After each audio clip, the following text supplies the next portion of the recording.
नमस्कार प्रिय विद्यार्थियों, आप सभी का स्वागत है आपके अपने YouTube channel Shukla study point में। मैं शिवम शुक्ला आप सभी दोस्तों का हार्दिक स्वागत करता हूं। आज के वीडियो के माध्यम से मित्रों हम लोग चर्चा करेंगे प्राचीन इतिहास के प्रथम प्रश्न पत्र के पहले चैप्टर के बारे में, या यूं कहें संपूर्ण यूनिट के बारे में, पूरी इकाई के बारे में। आज के वीडियो के माध्यम से मैं संपूर्ण इकाई को खलास करूंगा, संपूर्ण इकाई को समाप्त करूंगा, संपूर्ण इकाई को कंप्लीट करूंगा और बहुत ही बारीकी के साथ सरल शब्दों में पूरी इकाई आपके दिमाग में एकदम से चली जाएगी। आपने कुछ भी नहीं पढ़ा है, कोई जानकारी नहीं है इसके बारे में, फिर भी आप सबको समझ पाएंगे और पूरे टॉपिक को समझाने के बाद में हम जो है लास्ट में संपूर्ण इकाई से बनने वाले 20 ऑब्जेक्टिव टाइप के प्रश्नों पर फोकस करेंगे और 20 ऑब्जेक्टिव टाइप प्रश्न आपको बताएंगे जो परीक्षा में आ सकते हैं। इसके साथ साथ लिखित प्रश्न जो होंगे वो आपके वीडियो के दौरान ही आपके कंप्लीट हो जाएंगे, यानी अति लघु उत्तरीय, लघु उत्तरीय, दीर्घ उत्तरीय टाइप के जो क्वेश्चंस होंगे उनके उत्तर भी। New model paper, new batch है ये 2027, 28, 29 सभी के लिए महत्वपूर्ण है। यूनिट नंबर 1 में कई सारे चैप्टर हैं, ठीक है, लेकिन संपूर्ण यूनिट को कवर करने का प्रयास मेरा रहेगा। आपके पेपर नंबर 1 में आपको पढ़ना पड़ता है, क्या पढ़ना पड़ता है? State, economy and society of ancient India के बारे में आपको पढ़ना पड़ता है, यानी राज्य, अर्थव्यवस्था और सोसाइटी कहाँ की? प्राचीन भारत की। ये बीए के 5th सेमेस्टर के प्राचीन इतिहास के पेपर नंबर 1 में आपको पढ़ना पड़ता है, ठीक है। और एक सब्जेक्ट आपका है हिस्ट्री, ठीक है, केवल हिस्ट्री, उसमें आपको पढ़ना पड़ता है नेशनलिज्म इन इंडिया के बारे में। तो उसका चैप्टर नंबर 1 पेपर 1 का मैं करवा चुका हूं। पेपर 2 का इसका जल्द ही आपके समक्ष आएगा। ऐसे ही आगे यूनिट 2 भी आएगा, तो परेशान होने की जरूरत नहीं है, सब कुछ आपको एक जगह पर मिल जाएगा। शुक्ला स्टडी पॉइंट पर अब की बार हैंड रिटन नोट्स आपके लिए तैयार किए गए हैं। नोट्स की क्वालिटी आपको अभी वीडियो के माध्यम से क्लियर हो जाएगी और ऐसा लेक्चर आपको इससे पहले कहीं पर नहीं मिला होगा। जिस तरीके से मैं आपको पढ़ाने वाला हूं, ये चीजें आपको कहीं पर नहीं मिलेंगी दोस्तों, ये बात आप ध्यान रखेंगे। एंशिएंट हिस्ट्री में इकाई संख्या 1 के अंतर्गत आपको पढ़ना होता है दोस्तों।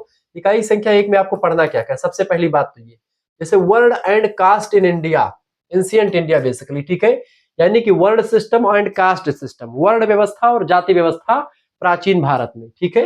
इसका कंसेप्ट एंड सर्वे पूरा देखना है आपको। फिर आश्रम सिस्टम, यानी कि आश्रम व्यवस्था के बारे में पढ़ना है, ठीक है। और फिर पुरुषार्थ और संस्कार के बारे में पढ़ना है। पुरुषार्थ और संस्कार, पुरुषार्थ 4 है, धर्म, अर्थ, काम और मोक्ष।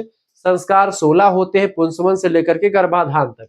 तो सॉरी, पुंसवन गर्भाधान से लेकर के आप देखेंगे अंत्येष्टि संस्कार लास्ट संस्कार। फिर परिवार, सॉरी मैरिज, मैरिज के बारे में, यानी विवाह, विवाह 8 प्रकार के होते हैं, उन सभी के बारे में चर्चा करेंगे। फिर जो है मैरिज सिस्टम में आपका उसका नेचर और पर्पस समझेंगे और the condition of women in ancient India, यानी कि महिलाओं की स्थिति प्राचीन भारत में कैसी रही है, और हम वर्तमान स्थिति भी देख लेंगे। सब कुछ आपको बारीकी के साथ सरल भाषा में बताने का प्रयास रहेगा। हाय दोस्तों, मैं शिवम शुक्ला आप सभी दोस्तों का एक बार फिर से स्वागत करता हूं आपके अपने यूट्यूब चैनल में।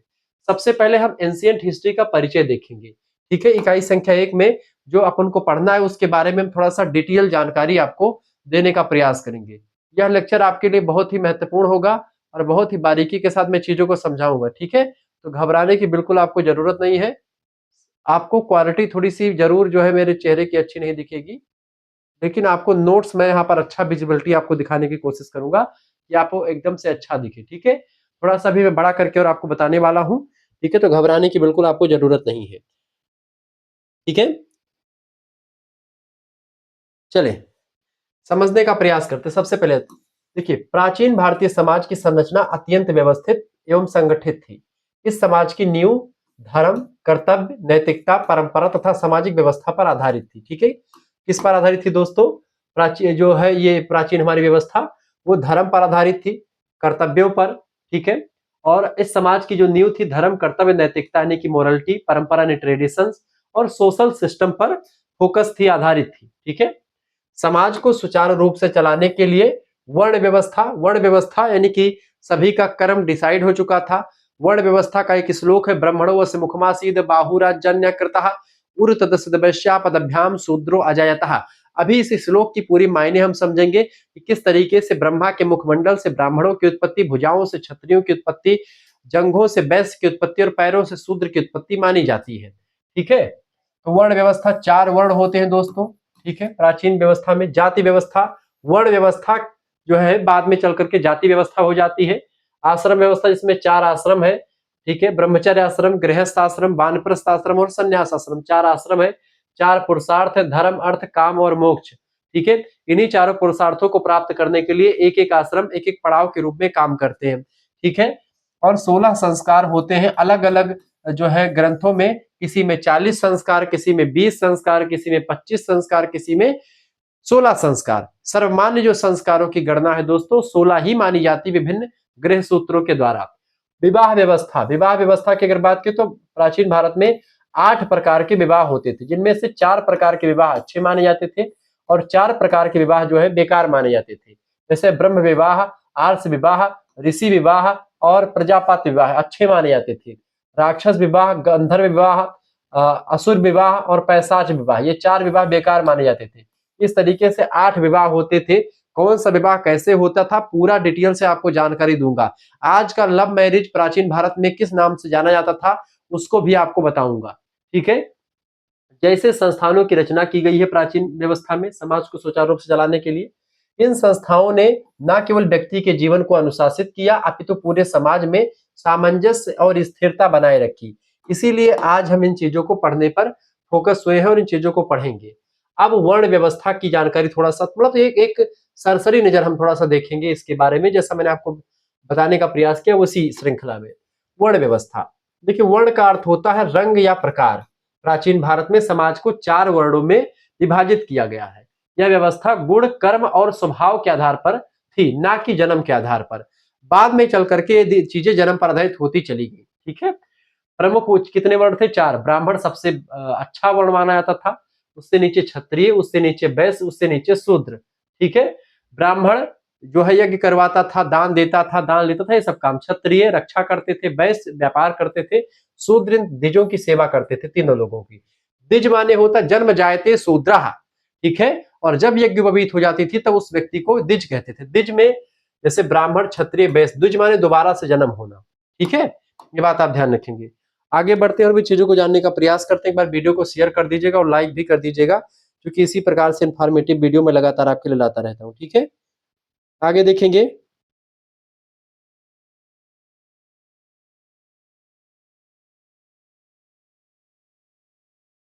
तो जाति व्यवस्था की अगर बात करें दोस्तों, जाति व्यवस्था क्या है? जाति का अर्थ है जन्म से आधारित सामाजिक समूह, यानी कि ये व्यवस्था जन्म पर आधारित थी। वर्ण व्यवस्था कर्म पर आधारित थी, गुण पर आधारित थी, स्वभाव पर आधारित थी। यह व्यवस्था समय के साथ जटिल होती गई और हजारों जातियों में धीरे धीरे ये जाति व्यवस्था बदलती चली गई, ठीक है। जाति व्यवस्था स्थानीय, क्षेत्रीय, व्यवहारिक तथा सांस्कृतिक विविधताओं की वजह से विकसित होती चली गई और आज ये जो है विकसित है। अलग अलग समाजों में आप देखेंगे तमाम प्रकार की जाति हैं और जातियां किसी एक व्यक्ति ने नहीं बनाई दोस्तों, जातियां अपने आप बनती चली गई हैं, ये बात आप ध्यान रखेंगे। आगे बढ़ते हैं और भी चीजों को जानने का प्रयास करते हैं, ठीक है। वीडियो को शेयर कर दीजिएगा दोस्तों, लाइक भी कर दीजिएगा। अब देखेंगे यहाँ पर वर्ण व्यवस्था और जाति व्यवस्था में थोड़ा सा डिफरेंस हम देख लेते हैं, थोड़ा सा परिचय। देखिए वर्ण व्यवस्था प्राचीन काल की है और जाति व्यवस्था उत्तर वैदिक काल यानी वैदिक काल के बाद विकसित हुई। यह व्यवस्था यानी वर्ण व्यवस्था गुण, कर्म और स्वभाव पर आधारित थी, जबकि जाति व्यवस्था जन्म पर आधारित थी। वर्ण व्यवस्था दोस्तों 4 वर्ण है इसमें, ब्राह्मण, क्षत्रिय, वैश्य और शूद्र, जबकि जाति व्यवस्था में हजारों जातियां और उन जातियों में उपजातियां भी तमाम सारी हैं, ठीक है। वर्ण व्यवस्था की बात की है तो यह अपेक्षाकृत लचीली थी। इसमें आप ब्राह्मण थे तो क्षत्रिय बन सकते थे, क्षत्रिय से वैश्य, ठीक है। ऐसे वैश्य से क्षत्रिय, मतलब जो शूद्र ब्राह्मणों जैसा कर्तव्य करता था, कर्म करता था, ब्राह्मण कहलाता था। जो ब्राह्मण शूद्र जैसा व्यवहार करता था वो शूद्र कहलाता था, ठीक है। जो व्यापार करता था वैश्य कहा जाता था। इस तरीके से ये सिस्टम था पहले। यह कठोर और जड़ हो गई थी, यानी कि जाति व्यवस्था क्या थी? कठोर थी, जड़ थी, इसमें परिवर्तन नहीं है। जिस जाति में आपने अगर जन्म दिया ब्राह्मण में तो आप ब्राह्मण ही रहेंगे, आप क्षत्रिय नहीं बन सकते। आपने शूद्र में जन्म हुआ है आपका तो आप जो है ब्राह्मण नहीं बन पाएंगे। जाति व्यवस्था को नियम ये इस तरीके से था, ठीक है। वर्ण व्यवस्था की बात की तो यह धार्मिक ग्रंथों में वर्णित है, जबकि जाति व्यवस्था सामाजिक परंपराओं में विकसित हुआ है। जाति व्यवस्था का वर्णन जो है किसी भी ग्रंथ में आपको नहीं दिखेगा, ठीक है। जाति व्यवस्था हमने आपने बनाई है, ये बात आप ध्यान रखेंगे। प्रमुख विद्वानों के अनुसार परिभाषाओं को समझते हैं। डॉक्टर केतकर कहते हैं कि वर्ण व्यवस्था श्रम विभाजन पर आधारित एक सामाजिक संगठन है। क्या है? श्रम विभाजन पर, यानी कि सबका काम बांटा गया और इस जैसे अलग अलग व्यक्ति को काम दिया गया। अब उनकी संतानों ने धीरे धीरे करके अपने अपने काम को अपनाना शुरू कर दिया और धीरे धीरे यही वर्ण व्यवस्था जाति व्यवस्था बदल गई। हालांकि वर्ण व्यवस्था लचीली थी, इसमें आप एक वर्ण से दूसरे वर्ण में हो जाते थे, कन्वर्ट हो सकते थे। डॉक्टर रमाशंकर त्रिपाठी का कहना है दोस्तों, इनका कहना था, क्या कहना था कि जाति व्यवस्था एक जन्म आधारित अस्थायी संस्था है। यानी जाति व्यवस्था क्या है, जन्म पर आधारित है और अस्थायी संस्था, यानी इसमें परिवर्तन संभव नहीं है। जबकि वर्ण व्यवस्था में परिवर्तन हो सकता था, आप बदल सकते थे, लेकिन इसमें आप बदलाव नहीं कर सकते। ठीक है। डॉक्टर आर्डबार्ग नाम के विद्वान है, उन्होंने कहा कि जाति व्यवस्था भारत की एक अनोखी और विशिष्ट सामाजिक संस्था है। ठीक है। नोट में आप कर सकते हैं कि वर्ण व्यवस्था समाज को कार्य विभाजन के आधार पर व्यवस्थित करती थी, जबकि जाति व्यवस्था समाज को जन्म के आधार पर बांटती है। तो इस तरीके से आपने वर्ण व्यवस्था और जाति व्यवस्था के बारे में कुछ हल्की फुल्की जानकारी देखी। अब हम वर्ण व्यवस्था की उत्पत्ति और विकास को थोड़ा सा और विस्तार से देखेंगे, चित्र के माध्यम से आपको समझाने का प्रयास करेंगे। आप देखेंगे वर्ण व्यवस्था प्राचीन भारतीय समाज की एक महत्वपूर्ण सामाजिक संस्था थी, जिसका उद्देश्य समाज में कार्य का विभाजन करके सामाजिक समन्वय स्थापित करना था। सभी लोग तालमेल से अपने काम को करें, ये एक प्रकार से इसका उद्देश्य था। यह बात आप ध्यान रखेंगे। आगे बढ़ते हैं और भी चीजों को जानने का प्रयास करते हैं। तो अब चित्र में देखेंगे थोड़ा सा, एक श्लोक आपको मैंने बताया होगा कि क्या ब्रह्मणोऽस्य मुखमासीद बाहुराज्यान्यः कृतः उरु तदस्य वैश्यः पदभ्याम शूद्रो अजायतः।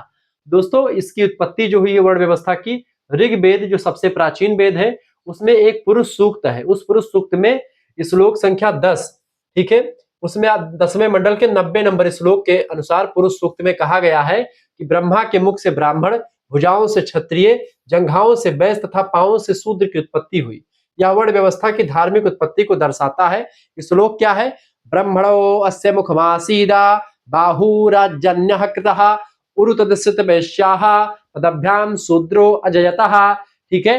वैसे ही केवल वर्णों की उत्पत्ति को लेकर के वेदों में नहीं बताया गया है, बल्कि आप देखेंगे दोस्तों यहाँ पर जो है देवताओं की उत्पत्ति भी वेदों में बताई गई। जैसे कि एक श्लोक इसके बाद आता है, चंद्रमा मनसौ जातः चक्षु सूर्यो अजायतः श्रोणात् प्राणश्च वायुश्च मुखादग्निरजायतः। यानी कि जो है चंद्रमा मनसौ जाता, चंद्रमा की उत्पत्ति उस ब्रह्मा के विशाल पुरुष के मुखमंडल से, मुखमंडल से तो भुजाओं की उत्पत्ति, बाहु से क्षत्रियों की, जंघाओं से वैश्य की, पैरों से शूद्र की। लेकिन चंद्रमा की उत्पत्ति मन से हुई। चंद्रमा मनसो जाता चक्षु सूर्यो अजायता, चक्षु यानी कि आंख से सूर्य की उत्पत्ति होती है। ठीक है। वायु से मतलब कि प्राण से वायु की उत्पत्ति होती है। मुखादग्नि यानी मुख से अग्नि की उत्पत्ति। ठीक है। इस तरीके से अब यहाँ पर चीजें और थोड़ा समझने का प्रयास करें। यहाँ पर आप देखेंगे ये, जैसे ये ब्राह्मण जो है मुखमंडल, ब्राह्मण मेरा मुखमंडल है ब्रह्मा कहते हैं, तो ब्राह्मण की उत्पत्ति मुख से हुई। ठीक है। क्षत्रिय भुजाओं से निकले। ठीक है। वैश्य की उत्पत्ति जंघाओं से हुई और शूद्र की उत्पत्ति पांवों से हुई। ठीक है। ये सारे हिंदू धर्म के 4 स्तंभ माने जाते हैं और चारों पिलर मिलकर के हिंदू धर्म को बचाए थे, सनातन धर्म को। अब इसमें क्या है, शूद्र वर्ग सोच रहे हैं कि हम सबसे नीचे हैं, लेकिन सबसे नीचे नहीं होते थे ये। वह व्यक्ति शूद्र होता था, जन्म पर आधारित व्यवस्था नहीं थी, वह व्यक्ति शूद्र होता था वर्ण व्यवस्था में जो व्यक्ति एक प्रकार से इन कर्मों को नहीं कर पाता था। जैसे जो शूद्र अगर व्यापार करने लगा तो वो व्यापारी माना जाता था, उसको वैश्य कहा जाता था। वही शूद्र अगर रक्षा करने पर उतारू हो जाए तो वही शूद्र जो है वो एक प्रकार से दोस्तों क्षत्रिय हो जाता था। वही शूद्र अगर प्रकांड विद्वान हो जाए तो ब्राह्मण हो जाता था। ये वर्ण व्यवस्था में था। ठीक है। तो इस तरीके से चीजें थी। हालांकि ये चीज, इस चीजों की जटिलता बाद में आकर के बदलती चली गई और फिर ये उस पर आधारित होती चली गई। ठीक है। ये बात आप ध्यान रखेंगे। अब हुआ दोस्तों कर्म सिद्धांत। प्रारंभ में वर्ण व्यवस्था जन्म के आधार पर नहीं बल्कि कर्म के आधार पर निर्धारित होते थे। व्यक्ति अपने गुण, कर्म और स्वभाव के अनुसार वर्ण में आ सकता था, यानी कि उसका गुण और स्वभाव अगर बदल जाए तो वर्ण को दूसरा धारण कर सकता था। गुण सिद्धांत में भगवत गीता का 4थे अध्याय का 13वां श्लोक में कहा गया है, चातुर्वर्णम मया सृष्टम गुणा कर्म विभाग सह। यानी कि गुण और कर्म के आधार पर 4 वर्णों की रचना की गई है। ये भगवत गीता भी पुष्टि करता है कि कर्म के आधार पर ही डिसाइड किया गया था। ये चीजें आप देख पा रहे होंगे जहां पर। ठीक है। क्लियर हो रहा है आपको दोस्तों? बिल्कुल क्लियर हो रहा होगा। वीडियो को शेयर जरूर करते रहेंगे, थोड़ा सा स्पष्ट आपको कम दिख रहा होगा, थोड़ा सा मैं और इसको क्लियर कर दूं ताकि आपको, ठीक है, दिख रहा होगा और अच्छे से आपको। क्लियर। तो काल अनुसार विभाजन की अगर बात की जाए दोस्तों, यहाँ पर मेरा चेहरा थोड़ा सा काला दिख रहा होगा, लेकिन आप यहाँ पर फोकस करें इस पर। देखिए, वैदिक काल में वर्ण व्यवस्था लचीली थी, जिसमें बदलाव हो सकता था, लेकिन जब उत्तर वैदिक काल आया, वैदिक काल के बाद वाला समय, वहां पर जन्म पर आधारित होकर के कठोर होती गई। ठीक है। वर्ण व्यवस्था की मुख्य विशेषताएं हेडिंग डालेंगे, वर्ण व्यवस्था की मुख्य विशेषताएं लिखेंगे। क्या लिखेंगे दोस्तों? यह 4 वर्णों यानी ब्राह्मण, क्षत्रिय, वैश्य और शूद्र पर आधारित थी। प्रत्येक वर्ण के लिए निश्चित कर्तव्य निर्धारित थी। जैसे ब्राह्मण का काम होता था दान लेना, दान देना, ये सब काम करना ब्राह्मण का होता था। यज्ञ करवाना, यज्ञ के जो है नियमों का पालन करना, ठीक है, ये सब काम। ठीक है। क्षत्रिय समाज की रक्षा करता था, वैश्य व्यापार करता था, और शूद्र जो था इन तीनों की सेवा करता था। ठीक है। समाज में ऊंच नीच की भावना विद्यमान थी। यह एक धार्मिक और सामाजिक संस्था थी वर्ण व्यवस्था। प्रारंभिक काल में यह लचीली थी, बाद में कठोर और जन्म पर आधारित हो गई। प्रत्येक वर्ण का अपना अपना कार्य और दायित्व था। वर्ण व्यवस्था का उद्देश्य समाज में संतुलन और समन्वय बनाए रखना था। ये बात आप ध्यान रखेंगे। ठीक है। आगे बढ़ते हैं और भी चीजों को जानने का प्रयास करते हैं।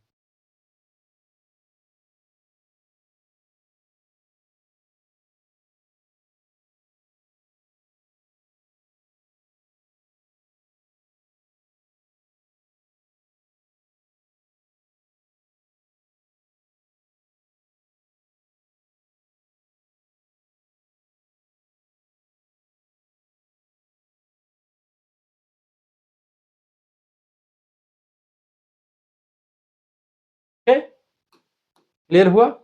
आगे देखेंगे। अब देखते हैं वर्ण व्यवस्था के कुछ सकारात्मक पक्ष, पॉजिटिव पॉइंट्स, फिर नेगेटिव पॉइंट्स पर भी हम चर्चा करेंगे। देखिए, समाज में कार्य विभाजन हुआ इसकी वजह से, जो अच्छी बात है। प्रत्येक व्यक्ति को अपने कार्य का ज्ञान हुआ इससे। समाज में अनुशासन और व्यवस्था बनी रही इसकी वजह से। सामाजिक समन्वय और स्थिरता बनी रही। सांस्कृतिक और धार्मिक एकता को इससे बल मिला। मतलब वर्ण व्यवस्था अच्छी ज्यादा थी, बुरी कम थी, लेकिन जाति व्यवस्था में अच्छाई कम, बुराई ज्यादा मिलती है। वर्ण व्यवस्था के नेगेटिव फैक्टर्स ये रहे कि ऊंच नीच और भेदभाव की भावना थोड़ी बहुत इसमें दिखाई पड़ती है। शूद्रों और तथाकथित अस्पृश्यों का शोषण यहाँ पर भी आपको दिखाई पड़ेगा थोड़ा बहुत मात्रा में, लेकिन बाद में आकर के फिर शोषण ज्यादा हो सकता है। समाज में असमानता और अन्याय को बढ़ावा मिला इससे। मानवीय स्वतंत्रता और व्यक्तित्व का विकास रुक गया, और यह व्यवस्था बाद में कठोर और जड़ हो गई, जिसके बाद में ये चीजें आपको दिखाई पड़ती हैं। जब पहले शुरुआत में बनी थी उतना ज्यादा इसमें दिक्कत नहीं थी, लेकिन बाद में दिक्कत आ गई। वर्ण व्यवस्था प्रारंभ में गुण, कर्म और स्वभाव पर आधारित थी, लेकिन कालांतर में समय बीतने के बाद में जन्म पर आधारित और कठोर हो गई, जिससे समाज में असमानता को जन्म दिया। ठीक है, ये बात आप ध्यान रखेंगे। अब हम समझते हैं जाति की उत्पत्ति के बारे में। तो वर्ण व्यवस्था हो गई आपकी, अब जाति व्यवस्था को समझो। जाति व्यवस्था है क्या? देखेंगे, वर्ण व्यवस्था के विकसित रूप को जाति व्यवस्था कहा जाता है।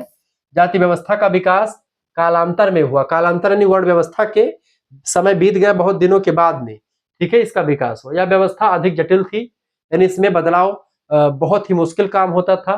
कठोर नियम थे और जन्म पर आधारित थी। अगर आपने जिस जिस जाति में जन्म लिया उसी जाति में आपको रहना पड़ता था। जाति व्यवस्था की उत्पत्ति के कई सारे सिद्धांत है। व्यवसाय आधारित सिद्धांत पहला सिद्धांत है, जो जिस व्यवसाय में लगा रह गया, जैसे कि चमड़े के काम करने वाले को चमार कहा गया। ठीक है। मिट्टी का काम, मिट्टी से घड़े बनाने वाले को कुम्हार कहा गया। ऐसे ही जैसे आप देखते हैं बढ़ई कह दिया गया, जो दरवाजा मतलब कि लकड़ी का काम करता था। जो जो है पंडिताई का काम करता, उसको पंडित का मतलब कि इसको कह दिया गया कि भाई आप ये, मतलब ये एक ऐसा था, जैसे एक नस्लीय सिद्धांत था, नस्ल के आधार पर, एक धार्मिक सिद्धांत, एक सामाजिक विभाजन का सिद्धांत, और एक विजय पराजय और राजनीति का सिद्धांत। कई सारे सिद्धांत है जाति की उत्पत्ति को लेकर के। ठीक है। अब जाति की विशेषताओं को समझेंगे, क्लियर हो जाएगा। तो जाति व्यवस्था वर्तमान में जो है ये और जटिल रूप लेती जा रही, क्योंकि इसमें क्या है दोस्तों, लगातार सोशल मीडिया का प्रभाव भी इसमें बढ़ रहा है। ठीक है, ये बात आप ध्यान रखेंगे। आगे बढ़ते हैं और भी चीजों को जानने का प्रयास करते हैं, और इसको स्क्रीन पर स्क्रीनशॉट ले सकते हैं इसका। ठीक है, आगे बढ़िए दोस्तों, पेज नंबर।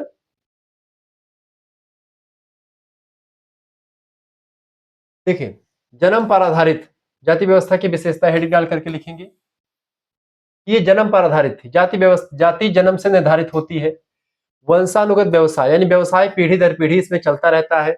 जो व्यक्ति जिस जाति में पैदा हुआ उस जाति का जो पेशा है, जैसे अगर आपने पंडित के घर में जन्म लिया तो आपको कथा बांचना है, आपको पंडिताई करनी है, या जो भी उस समय पंडित का कार्य था उसको आपको करना पड़ता है। ठीक है, ये चीजें थी। आप अगर शूद्रों के यहाँ जन्म ले तो आपको जो आपके पिताजी ने किया उसको करना पड़ता है। इस तरीके से चीजें हैं। अंतर विवाह, प्रत्येक जाति के लोग अपनी ही जाति में विवाह करते हैं, ये इसका नियम है। भोजन संबंधी प्रतिबंध भी जाति में होता है, यानी ऊंची जाति के लोग निम्न जाति के हाथ का भोजन नहीं करते हैं, ठीक है, ये भी नियम था।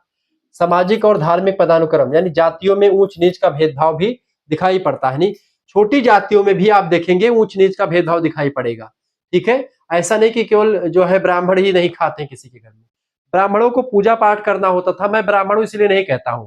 देखिए एक चीज तो माननी पड़ेगी, जैसे अगर आप कोई गलत मतलब से कोई जो है जैसे मान लो तो कोई व्यक्ति चमड़े का काम मान लेते करता है, तो उस व्यक्ति को एक प्रकार से पूजा पाठ वाले मंदिर में नहीं जाने दिया जाता था, या ऐसे नियम तमाम प्रकार के थे। या ऐसा था कि जो व्यक्ति यज्ञोपवीत धारण करता था वो पूजा करने का अधिकारी था, वेद को छूने का अधिकारी वह ब्राह्मण भी नहीं है। आज मैं जाति व्यवस्था की बात कर रहा हूं, ब्राह्मण वेद नहीं स्पर्श कर सकता जब तक उसकी यज्ञोपवीत नहीं हो जाती। यज्ञोपवीत के द्वारा वो दोबारा जन्म लेता है। जन्म जायते शूद्रा, शूद्रा जन्म से हर कोई व्यक्ति शूद्र होता है। उसके गुण और कर्म डिसाइड करते हैं जब कि वह क्या बनेगा, ठीक है। अब ये जन्म पर आधारित हो गया, लेकिन पहले ये कर्म पर ही आधारित थे। लेकिन जब यज्ञोपवीत होता है उसमें क्या होता है, यज्ञोपवीत ये है दोस्तों, ये यहाँ पर आप देखें यज्ञोपवीत है, ये होता है धागा यज्ञोपवीत का, ठीक है। 6 डोरियां होती हैं, 3 आपकी और 3 आपकी पत्नी की, ठीक है। इसको पहनाते समय पंडित जी मंत्र पढ़ते हैं। क्या मंत्र पढ़ते हैं? यज्ञोपवीतम परमम पवित्रम प्रजापतेत सहजम पुरस्तात् आयुष्यमग्रम प्रतिमुक्ष शुभ्रम यज्ञोपवीतम बलमस्तु तेजः। यज्ञोपवीत जो होता है ये व्यक्ति को पवित्र करता है, यानी कि अगर इसको धारण करें जिस व्यक्ति का यज्ञोपवीत संस्कार होता है, कभी आगे चल करके आप पढ़ेंगे, तो अगर संस्कार से आप जो है द्विज हो चुके हैं, आपका यज्ञोपवीत हो चुका है, तो आप मंदिरों में जा सकते हैं। यज्ञोपवीत में जो नियम कायदे उसको आपको फॉलो करने पड़ेंगे, जैसे मांस मदिरा नहीं आपको करना है, ठीक है, आपको परिस्त्री गमन नहीं करना है, और तमाम प्रकार के ऐसे और कर्म है जो आपको नहीं करना है। तो अगर आप इन चीजों से वंचित रहते हैं, इन चीजों को आप बढ़िया तरीके से बचा ले जाते हैं, तो आप ब्राह्मण के कैटेगरी में आ जाएंगे। आप जो है क्षत्रिय, क्षत्रियों का यज्ञोपवीत होता है, तो वही क्षत्रिय यज्ञोपवीत धारण करते जो उसका नियम कायदा फॉलो कर पाते हैं, सभी नहीं धारण करते, ठीक है। तो इसीलिए जो है चीजों पर प्रतिबंध था।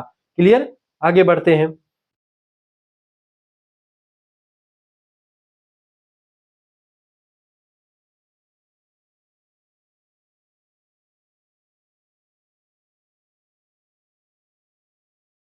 तो इस तरीके से सिस्टम था। इसके अलावा छूत अछूत का भाव, कुछ जातियों का अछूत माना गया, ठीक है। जाति पंचायत, प्रत्येक जाति की अपनी पंचायत होती थी। सामाजिक बहिष्कार, नियम तोड़ने पर व्यक्ति को समाज से बाहर कर दिया जाता था।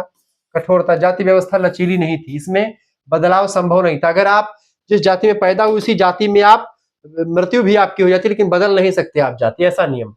असमानता, इसमें समाज में असमानता और भेदभाव बढ़ा, बिल्कुल बढ़ा, इसमें कोई दो राय, जाति व्यवस्था का मैं सपोर्ट नहीं करता हूँ, बिल्कुल उतनी व्यवस्था अच्छी नहीं थी। वर्ण व्यवस्था का फुल फुल सपोर्ट करता हूँ, लेकिन जाति व्यवस्था के पक्षधर बिल्कुल भी नहीं हूँ। जाति व्यवस्था का लाभ क्या क्या रहा? लाभ ये दोस्तों कि इसने समाज में श्रम विभाजन को बढ़ावा दिया, कार्यों की निश्चितता के कारण व्यवस्था बनी रही, यानी कि इसमें कार्य डिसाइड, जैसे आपके पिताजी जो काम करते हैं उसको आप बचपन से देखते आते हैं, तो उस काम को करने में आपको और अच्छा लगता है, ये चीजें हैं। सामाजिक संगठन एवं स्थिरता बनी रही, प्रत्येक व्यक्ति को उसके कौशल के अनुसार कार्य मिल जाता था, ठीक है। सांस्कृतिक और धार्मिक परंपराएं सुरक्षित रही यहाँ पर जाति व्यवस्था के लाभ में। अच्छा, इसकी हानियां बहुत सारी रही, जैसे ऊंच नीच, भेदभाव और असमानता इससे बढ़ी। छूत अछूत की भावना ने समाज को कमजोर किया। सामाजिक एकता, राष्ट्रीय भावना में बाधा उत्पन्न हुई। प्रतिभा योग्यता का विकास नहीं हो पाया, यानी ऐसे व्यक्ति जो कि एक प्रकार से शूद्र है लेकिन उनके अंदर इतना ज्ञान है कि ब्राह्मणों जैसे भी अध्यापन का काम कर सकते हैं, तो उनको शायद वो मौका नहीं मिल पाया। समाज में शोषण और अन्याय को बढ़ावा मिला। मानव मानव के बीच में भाईचारे की भावना यहाँ पर समाप्त हो चुकी थी, ठीक है। तो ये चीजें आपको दिखाई पड़ेंगी यहाँ पर। आश्रम व्यवस्था की अगर बात की तो आश्रम व्यवस्था हम आगे चल करके अगले चैप्टर में पढ़ेंगे, लेकिन फिर भी एक सिनेरियो देख लीजिए। भारतीय जीवन को 4 आश्रम में विभाजित किया गया था। यह व्यवस्था व्यक्ति के संपूर्ण जीवन को सुव्यवस्थित करने के लिए बनाई गई थी। 100 वर्षों का किसी व्यक्ति का उम्र मान करके 25 साल ब्रह्मचर्य आश्रम में, जिसमें विद्या अध्ययन, गुरु की सेवा करना, संयम रखना, अनुशासन करना, 0 से लेकर के 25 साल तक का समय, 5 साल से 25 साल मान सकते हैं। गृहस्थ आश्रम आपका माना था दोस्तों कितने साल तक? 25 साल से लेकर के 50 साल तक आपका गृहस्थ आश्रम। विवाह करना, परिवार का पालन पोषण करना, समाज की सेवा करना, यज्ञ दान देना, यही सब करना, ठीक है, यज्ञ करना, दान देना। वानप्रस्थ आश्रम 50 से लेकर के 75 वर्ष की उम्र में वानप्रस्थी हो जाता था व्यक्ति। सांसारिक मोह छोड़ करके वन में निवास करता था। ध्यान करता था, तप करता था और अध्ययन करता था। संन्यास आश्रम चौथा आश्रम है। 75 से लेकर के 100 वर्ष तक की अवस्था संन्यास आश्रम। संपूर्ण त्याग मोक्ष की प्राप्ति के लिए आध्यात्मिक साधना करता था यहाँ पर व्यक्ति। ये सब चीजें इसमें आपने देखा, ठीक है। अब एक चीज समझने का प्रयास कीजिए, ये नोट्स आपके लिए जो मैंने आपको दिखा रहा हूँ, बड़ा जबरदस्त नोट्स है, ये सब आपको मिल जाएगा। अब आपको करना क्या है दोस्तों, इस नोट्स को प्राप्त करने के लिए आपको मात्र और मात्र 100 रुपए फीस जमा करनी पड़ेगी। मात्र 100 रुपए फीस में संपूर्ण पीडीएफ नोट्स आपको मिल जाएगा सभी यूनिट का। तो आप जिन बच्चों को जुड़ना है वो जुड़ सकते हैं। एसएमएस करना है आपको दोस्तों 9984 039 139, इस नंबर पर आपको व्हाट्सएप पर एसएमएस कर देना है। क्या एसएमएस करना है दोस्तों, क्या एसएमएस कर देना है आपको, ठीक है। आपको अपना नाम एसएमएस कर देना है, अपनी यूनिवर्सिटी का नाम एसएमएस कर देना है, और आप किस सब्जेक्ट में है आप उसको एसएमएस कर दीजिएगा, ठीक है। पूरा विस्तार से इसमें चीजें आपको बताई जाएंगी और सब कुछ आपको यहाँ पर मिलता रहेगा, ठीक है। अब सबसे इंपॉर्टेंट बात यह है कि अपना नाम, अपनी यूनिवर्सिटी का नाम, अपने सब्जेक्ट के नेम और आपके सेमेस्टर, अपने सेमेस्टर का नाम। 5th सेमेस्टर में है तो 5th सेमेस्टर की फीस मात्र 100 रुपए रखी गई है। मैं तो कहूंगा 5th एंड 6th दोनों सेमेस्टर का इकट्ठा फीस जमा कर दीजिए, तो आपका मात्र 150 रुपए पूरा बीए कंप्लीट हो जाएगा। यानी 5वां सेमेस्टर और 6वां सेमेस्टर दोनों सेमेस्टर की फीस केवल और केवल 150 रुपए फीस। 2 सेमेस्टर का फीस 200 रुपए होता है। एक सेमेस्टर 5th सेमेस्टर का फीस 100 रुपए, 6th सेमेस्टर का फीस 100 रुपए, तो कितना हो जाएगा आपको 200 रुपए। लेकिन 200 रुपए आपके नहीं लगेंगे, केवल आपका लगेगा दोस्तों कितना रुपया, कितने, केवल आपका लगेगा दोस्तों केवल 150 रुपए में। 50 रुपए की छूट चल रही है अभी। कैसे फीस जमा करनी, जैसे आप एसएमएस करेंगे व्हाट्सएप पर एक स्कैनर भेजा जाएगा, उसी स्कैनर पर आपको फीस जमा कर देनी है, ठीक है। अगर 5th एंड 6th दोनों का तो 150 रुपए, केवल 5th सेमेस्टर का तो 100 रुपए, ठीक है। ये बात आप ध्यान रखेंगे। ये फीस आप खुद भी जमा कर सकते हैं, किसी दूसरे से भी जमा करवा सकते हैं। और एक चीज का यहाँ पर और भी ध्यान रखिएगा विशेष तौर पर, कि आपको यहाँ पर जैसे आप फीस जमा करेंगे आपको व्हाट्सएप ग्रुप से जोड़ा जाएगा, वहीं पर आपको लाइव क्लास की लिंक, ठीक है, वीडियो लेक्चर, पीडीएफ नोट्स, सभी सब्जेक्ट का पीडीएफ नोट्स मिलेगा यहाँ पर। सबसे इंपॉर्टेंट बात है कोर्स में ज्वाइन होने की पीडीएफ नोट्स। बाकी वीडियोस आप यूट्यूब पर भी देख पाएंगे कुछ, ठीक है। लेकिन जो पीडीएफ नोट्स होता है दोस्तों, पीडीएफ नोट्स सभी यूनिट का आपके इकाई संख्या 1 से लेकर के इकाई संख्या 8 तक, पेपर 1 और पेपर 2 दोनों के आपके इकाई नंबर 8 तक नोट्स मिल जाएंगे। जिस क्वालिटी का नोट्स आपको मैंने दिखाया यहाँ पर बोर्ड पर, ऐसे ही नोट्स आपको मिल जाएंगे। आपको कहीं पर जाने की जरूरत नहीं, ना तो कुछ घबराने की जरूरत है। इकाई संख्या 1 से लेकर के 8 तक का नोट्स आपको मिल जाएगा यहीं पर, और सभी सब्जेक्ट का। जैसे आपका एंशिएंट हिस्ट्री का पेपर 1 पेपर 2 है, एंशिएंट हिस्ट्री के अलावा आपका जो सब्जेक्ट होगा पॉलिटिकल साइंस, जियोग्राफी, हिंदी साहित्य, संस्कृत, अर्थशास्त्र, ऐसे तमाम प्रकार के सब्जेक्ट होंगे आपके, शिक्षा शास्त्र, गृह विज्ञान, उन सभी के नोट्स आपको मिल जाएंगे दोस्तों। यानी 2 पेपर के, और यानी कि 4 पेपर के नोट्स ये, और एक आपका होता है को करिकुलर, ठीक है। उस को करिकुलर की भी पूरी तैयारी आपकी हो जाएगी, जिसमें आपको analytic ability and digital awareness पढ़ना है, तो उसकी पूरी तैयारी। 5 सब्जेक्ट 5 पेपर की तैयारी, और 5 पेपर होंगे आपके, 5 दिन पेपर होंगे, और इसकी पूरी तैयारी आपको मात्र 100 रुपए में करवाई जाएगी।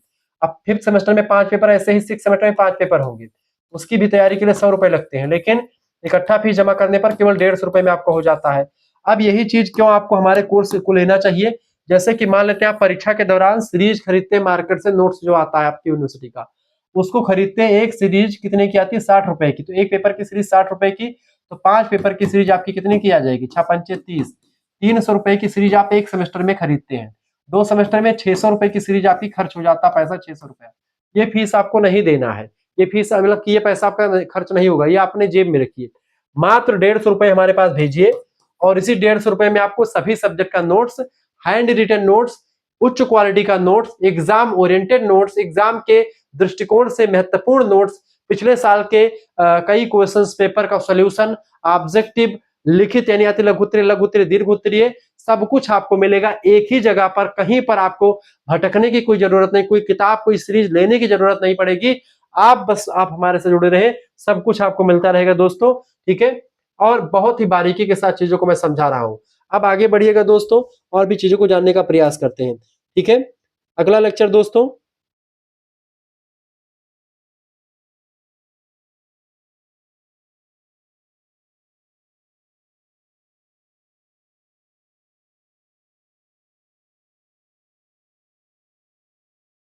अब यहाँ पर चीजों को समझने का प्रयास, तो इस तरीके से आप जुड़ सकते हैं, तुरंत एसएमएस कीजिए। तो आश्रम व्यवस्था को हम थोड़ा सा और बृहद तरीके से समझने का प्रयास करते हैं। हेडिंग डालेंगे दोस्तों, आश्रम व्यवस्था। आश्रम का अर्थ क्या है, जीवन की विभिन्न चरणों को नियमबद्ध रूप से विभाजित कर कर्तव्यों का पालन करना। प्राचीन भारत में मनुष्य के जीवन को 4 आश्रम में विभाजित किया गया था ताकि वह अपना काम धीरे धीरे करके पूरा कर सके। 4 आश्रम कौन कौन से मैंने आपको बता दिया था। अब यहां पर देखेंगे ब्रह्मचर्य आश्रम। दोस्तों ब्रह्मचर्य आश्रम में क्या होता था, व्यक्ति गुरुकुल जाता था, जैसे ये पंडित जी साहब बैठे हैं हमारे, ठीक है, ये पढ़ते थे जाकर के, यज्ञोपवीत संस्कार होता था इनका, और यहाँ पर जो है सर इनका मुड़वाया जाता था, चुटिया रखी जाती थी बड़ी बड़ी, और भिक्षा मांगते थे जाकर के गुरु का, और इनका सब बच्चों का भोजन इकट्ठा बनता था और सब बच्चे पढ़ते पढ़ाते थे। ठीक है, छात्र जीवन होता था बेसिकली। यह जीवन का प्रथम चरण था जो सामान्यतः जन्म से लेकर के 25 साल तक माना जाता है ब्रह्मचर्य आश्रम। इस आश्रम में विद्यार्थी गुरु के आश्रम में रह करके शिक्षा ग्रहण करता था। इसका मुख्य कर्तव्य था विद्या अध्ययन, गुरु की सेवा, आत्म संयम और अनुशासन बनाना बच्चों में। ठीक है, इससे व्यक्ति का शारीरिक, मानसिक और बौद्धिक विकास होता था। किससे? ब्रह्मचर्य आश्रम में पढ़ने से जाकर के। इस आश्रम का लक्ष्य था ज्ञान अर्जन और चरित्र का निर्माण करना बच्चों की, जो कि गुरुकुलों में अच्छा होता था। ठीक है, बच्चों को मोह माया के चंगुल से दूर रखा जाता था। ठीक है, चकाचौंध भरी दुनिया से दूर रखते थे, बच्चे संघर्ष करते थे, चाहे वो अमीर के बच्चे हो चाहे गरीब के बच्चे हो, इकट्ठा जाकर के पढ़ते थे। राजा के बच्चे और जो है एक गरीब व्यक्ति, वो सब इकट्ठा पढ़ते थे। दूसरा आश्रम आता दोस्तों गृहस्थ आश्रम। गृहस्थ आश्रम में जब आप 25 साल के हो जाते हैं तब आपकी बढ़िया शादी देखी जाती है और शादी होती है, मेहरारू आपकी आती है, बच्चे होते हैं। जैसे भाई साहब को देखिए, बढ़िया से इनकी बढ़िया मूछें हैं और मूछों पर ताव देकर के बढ़िया पीछे घर बना हुआ है, वृक्ष लगे हुए हैं। ठीक है, वाइफ इनकी है, वाइफ साहिबा, और 2 छोटे छोटे बच्चे आपको दिखाई पड़े होंगे। एक सुखी परिवार, छोटा परिवार आपको दिखाई पड़ा है यहाँ पर। ये गृहस्थ आश्रम है। अब इनका काम क्या था अभी बताता हूँ। यह जीवन का दूसरा चरण है जो लगभग में 25 साल से लेकर के 50 साल तक का समय काल गृहस्थी का माना जाता है। इसमें विवाह करके परिवार का पालन पोषण किया जाता है। इसका मुख्य कर्तव्य था परिवार, समाज और राष्ट्र की सेवा करना, धन अर्जन करना। रुपया पैसा इसी समय आप कमाइए। 25 से 50 साल में आप पूजा पाठ ना कीजिए, आप खूब धन कमाइए, लेकिन वह धन आप सत्कर्म से कमाइए। ठीक है, धर्म काम कीजिए, यज्ञ कीजिए, दान कीजिए। इस समय खूब आप दान यज्ञ करेंगे, क्योंकि कमाएंगे तभी कर पाएंगे। ठीक है, इसके अलावा इसे आश्रम व्यवस्था का आधार कहा गया, क्योंकि अन्य तीनों आश्रम का पालन पोषण जो होता है वो गृहस्थी ही करता है। गृहस्थी ही सन्यासियों को भोजन देता है, वानप्रस्थियों को देता है, और जो है जो बच्चे होते हैं उनको भेजता है गुरुकुल में। ठीक है, तो गृहस्थ आश्रम सबसे इंपॉर्टेंट आश्रम है, ये बात ध्यान रखिए। तीसरा आश्रम है दोस्तों वानप्रस्थ आश्रम। ठीक है, वन जीवन वाला। ठीक है, यह जीवन का तीसरा चरण है जो लगभग में 50 साल से लेकर के 75 साल तक माना गया है। इसमें व्यक्ति धीरे धीरे सांसारिक कार्यों से विरक्त होकर के वन में जाकर के साधना करता है, तप करता है, ध्यान करता है। बेसिकली आजकल भी आप देखते हैं जैसे कल्पवास करने की प्रथा आपको दिखाई पड़ती होगी, तो 50 साल के बाद में वैसे भी घर के चौखट होता है एक बढ़िया से, उसको बाहर ही रहना चाहिए व्यक्तियों को, और माला मंत्र लेकर के अपना कुछ भगवत भजन करना चाहिए। ठीक है, इसका मुख्य कर्तव्य होता था आत्मचिंतन करना, ईश्वर की उपासना करना, समाज को ज्ञान देना तथा इंद्रियों पर नियंत्रण करना वानप्रस्थी का काम होता था। समाज को ज्ञान ये लोग देते थे, किसका? जो इन्होंने ब्रह्मचर्य आश्रम में ज्ञान अर्जित किया उसको लोगों को बताएं, और जो वानप्रस्थी लोगों ने जो अनुभव किया गृहस्थ का, उस गृहस्थ के अनुभव को और ब्रह्मचर्य के ज्ञान को वानप्रस्थी लोगों को बताते हुए चलते थे। ठीक है, ये वानप्रस्थी हैं। अब आते हैं दोस्तों संन्यास आश्रम, चौथा आश्रम जिसको त्याग जीवन कहते हैं। वान माने जंगल होता, प्रस्थ माने प्रस्थान करना। संन्यास आश्रम यह जीवन का अंतिम चरण है जो लगभग 75 साल से लेकर के जब तक व्यक्ति जिंदा रहे तब तक माना जाता है। बेसिकली 100 वर्ष तक मनुष्य की आयु मानी गई है, तो 75 से 100 वर्ष तक का आश्रम जो माना जाता है उसको संन्यास आश्रम कहते हैं। बाबा साहब बैठे हैं संन्यास आश्रम पद्मासन मुद्रा में। ठीक है, इसमें व्यक्ति समस्त सांसारिक मोह माया त्याग देता है। इसका मुख्य कर्तव्य होता है इस आश्रम का मोक्ष की प्राप्ति करना, उसके लिए ध्यान करना, तप करना, ईश्वर भक्ति करना और समाज को ज्ञान देना। इसका लक्ष्य जन्म मरण के चक्र से मुक्ति प्राप्त करना होता है, यानी मोक्ष प्राप्ति के लिए तपस्या करना, ताकि इस आवागमन के बंधन से मुक्त हो जाना। मोक्ष प्राप्ति क्या है, अभी आगे चल करके जब पुरुषार्थ आप समझेंगे तो मोक्ष को भी आप बारीकी के साथ समझ लेंगे। ठीक है, अब दोस्तों आश्रम व्यवस्था का क्या महत्व है? देखिए, यह समाज में अनुशासन और संतुलन बनाए रखती है, सबसे पहली बात। दूसरी बात, जीवन के प्रत्येक चरण में कर्तव्यों का निर्धारण करती है। ठीक है, व्यक्ति के सर्वांगीण विकास में सहायक थी। यह व्यवस्था मानव जीवन को उद्देश्यपूर्ण बनाती थी। धर्म, अर्थ, काम और मोक्ष की प्राप्ति में सहायक है कौन? आश्रम व्यवस्था। आश्रम व्यवस्था की विशेषताएं हेडिंग डालेंगे, लिखेंगे जीवन को 4 भागों में विभाजित किया गया। इसमें प्रत्येक आश्रम के निश्चित कर्तव्य निर्धारित थे। यह शारीरिक, मानसिक और आध्यात्मिक विकास की व्यवस्था थी ताकि सभी चीजों का डेवलपमेंट हो सके। त्याग और सेवा की भावना को प्रधानता दी गई। व्यक्ति को मोक्ष मार्ग की ओर प्रेरित किया गया। इस प्रेरित करती है आश्रम व्यवस्था। तो इस तरीके से आश्रम व्यवस्था के बारे में हमने समझा। अब दोस्तों यहाँ पर कुछ चीजें आपको लिखी थी। शुक्ला एचडी पॉइंट जिस पर आप यह वीडियो देख रहे हैं, ठीक है, को करिकुलर मास्टर हमारा दूसरा चैनल है, जहां पर आपको को करिकुलर की जो परीक्षाएं होती है उसका बेस्ट क्वालिटी का नोट्स आपको वो कंटेंट मिल जाता है। बीए के रेकर पर भी आपको चीजें मिल जाती है, ठीक है। यहाँ पर आगे देखेंगे थोड़ा सा एंशिएंट हिस्ट्री की अगर बात की तो इसमें आप पढ़ रहे हैं बीए 5th सेमेस्टर के पेपर 1, ठीक है। इसमें पुरुषार्थ, अब अगला आपका चैप्टर क्या है? पुरुषार्थ। सभी चैप्टर को हम एक ही वीडियो के माध्यम से समझने का प्रयास कर रहे हैं। यूनिट नंबर 1 के तमाम सारे चैप्टर को आप देखते हैं इसी एक ही वीडियो के माध्यम से। आप देखेंगे चैप्टर नंबर जो है यहाँ पर कई सारा चैप्टर हो चुका है। वर्ण व्यवस्था हमने समझा, जाति व्यवस्था समझा, हमने आश्रम व्यवस्था समझा। अब हम समझते हैं पुरुषार्थ, यानी कि पुरुषार्थों की संख्या 4 होती है, ठीक है। पुरुषार्थ का अर्थ है मनुष्य के जीवन के 4 प्रमुख लक्ष्य। ये 4 लक्ष्य हैं धर्म, अर्थ, काम और मोक्ष, ठीक है। मोक्ष जो है सबसे इंपॉर्टेंट लक्ष्य होता है। इसी की प्राप्ति के लिए धर्म, अर्थ और काम तीनों काम करते हैं। अभी बताता हूं क्या क्या है। इन चारों पुरुषार्थों को प्राप्त करके मनुष्य का जीवन सफल माना जाता है। इनका उल्लेख वेदों में भी है, उपनिषदों में, महाभारत में, मनुस्मृति, इन सभी ग्रंथों में इन सभी पुरुषार्थों का उल्लेख मिलता है, ठीक है। अब आगे देखेंगे। पहला पुरुषार्थ है दोस्तों धर्म। धर्म की अगर बात की जाए तो इसका सही अर्थ है आचरण, आपका सही आचरण, कर्तव्य का पालन करना। जैसे अब मैं एक टीचर हूं तो टीचर का क्या कर्तव्य है? पढ़ाना बच्चों को, ठीक है, तो मैं पढ़ा रहा हूं। नैतिक जीवन जीना, सही गलत का पहचान करना, जो सही है उसके पथ पर चलना, गलत का साथ ना देना। धर्म से ही समाज में शांति और व्यवस्था बनी रहती है, यह है धर्म आपका। दूसरा है अर्थ। अर्थ माने होता है आपका धन कमाना, संपत्ति और आजीविका कमाना, ठीक है। कैसे आजीविका कमाएंगे? धर्म के मार्ग पर चल करके, यानी कि अपना कर्तव्य पालन करते हुए, नैतिक जीवन जीते हुए। धर्म से ही आप, धर्म माने धारण करना, और 2 नंबरी पैसा ना कमाए। कहने का मतलब ये है जो अच्छी चीजें हैं, मतलब एक सरल विधि से पैसा कमाए, ठीक है। इतना पैसा ना कमाए जो आपके उपयोग से ज्यादा भी हो। तो अर्थ यानी आजीविका कमाना, धन संपत्ति, ये सब। अर्थ से जीवन यापन करना और परिवार का पालन पोषण होता है, इसीलिए अर्थ कमाना बहुत जरूरी। तो अर्थ ये होता है धर्म में बताए हुए मार्ग पर चल करके पैसा कमाना। ये 2 पुरुषार्थ आपके हो गए, मनुष्य के जीवन का 2 पुरुषार्थ। तीसरा पुरुष है काम। काम दोस्तों लोग केवल और केवल काम का मतलब या काम वासना से लगा लेते हैं, लेकिन काम का मतलब केवल सेक्स की फीलिंग से नहीं होता है, संभोग की फीलिंग से नहीं होता है। काम का मतलब, काम में दोस्तों वो जरूर एक चीज है कि वो चीजें आ जाती हैं, जीवन की इच्छाएं आ जाती हैं, संपूर्ण इच्छाएं, उसमें आपकी इंद्रिय सुख भी आ जाता है।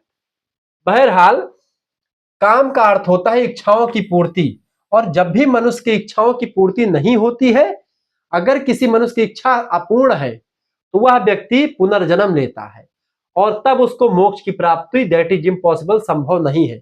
इसीलिए काम पर फोकस बहुत इंपॉर्टेंट होता है।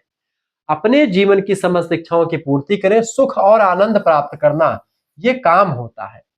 यह मनुष्य की स्वाभाविक इच्छा है, परंतु यह धर्म के अनुसार होनी चाहिए। यानी सबसे इंपॉर्टेंट बात यह है कि इतना सुख आनंद प्राप्त करें जो धर्म के हिसाब से ठीक हो, ठीक है। यानी कि इच्छा, अब यहां पर तीनों पुरुषार्थों का कॉम्बिनेशन समझे। काम से समझते हैं, काम यानी जीवन की इच्छाएं, आनंद प्राप्त करना, यानी जीवन की आनंद प्राप्त करें, जीवन की समस्त इच्छाओं की पूर्ति करने के लिए आप रुपया पैसा कमाएं। जीवन की समस्त इच्छाओं की पूर्ति के लिए, यानी काम हो गया। धर्म में बताए हुए मार्ग पर चल करके, नैतिकता के पथ पर आगे बढ़ करके, सही मार्ग पर आगे चल करके आप धन कमाएं। धन कमाना अर्थ हो गया। धर्म में बताए हुए मार्ग पर चल करके धर्म हो गया। आपका जो कर्तव्य है उसका पालन कर करके पैसा कमाएं जो सही ढंग से हो, और अपने जीवन की इच्छाओं की पूर्ति करें। और कोई इच्छा आपकी जब शेष नहीं बचती है, तब आपको मिलता है दोस्तों मोक्ष की प्राप्ति, चौथा पुरुषार्थ। ठीक है, मोक्ष।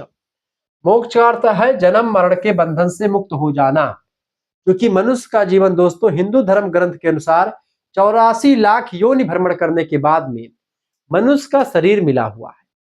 और इस मनुष्य के शरीर में दोस्तों अगर आपने धर्म अर्थ काम और मोक्ष को सही तरीके से भांपा नहीं तो बहुत ही दिक्कतों का सामना आपको करना पड़ सकता है। जब मोक्ष की प्राप्ति नहीं होती है तो आप फिर से इस आवागमन के बंधन से मुक्त नहीं हो पाते हैं और इसी में फंसे रह जाते हैं। आप फिर से किसी दूसरे जीव में आपका जीव मतलब कि आप शरीर में आपका जीव आता है और पुनर्जन्म आपका होता है, फिर आप इन चीजों को फॉलो करते हैं। तो मनुष्य के जीवन में ही ऐसा संभव कि आपको मोक्ष प्राप्त हो सकता है। मोक्ष से आत्मा को शांति और परम सुख मिलता है, ये बातें बताई गई हैं। तो ये है संस्कार, मतलब ये है दोस्तों आपके क्या नाम है, पुरुषार्थ। अब यहाँ पर संस्कार के बारे में समझेंगे, लेकिन यहाँ पर थोड़ा संस्कार थोड़ा कम शब्दों में लिखा हुआ, विवाह भी। अब इन चीजों को थोड़ा सा ब्रॉड लेवल पर समझेंगे। संस्कार अगला चैप्टर आपका है। अब संस्कार को, वो चीजें यही पर चीजें थी वो फिर से रिपीट हो चुकी थी, लेकिन विस्तार से नहीं था। संस्कार समझते हैं दोस्तों। संस्कार की अगर बात की जाए,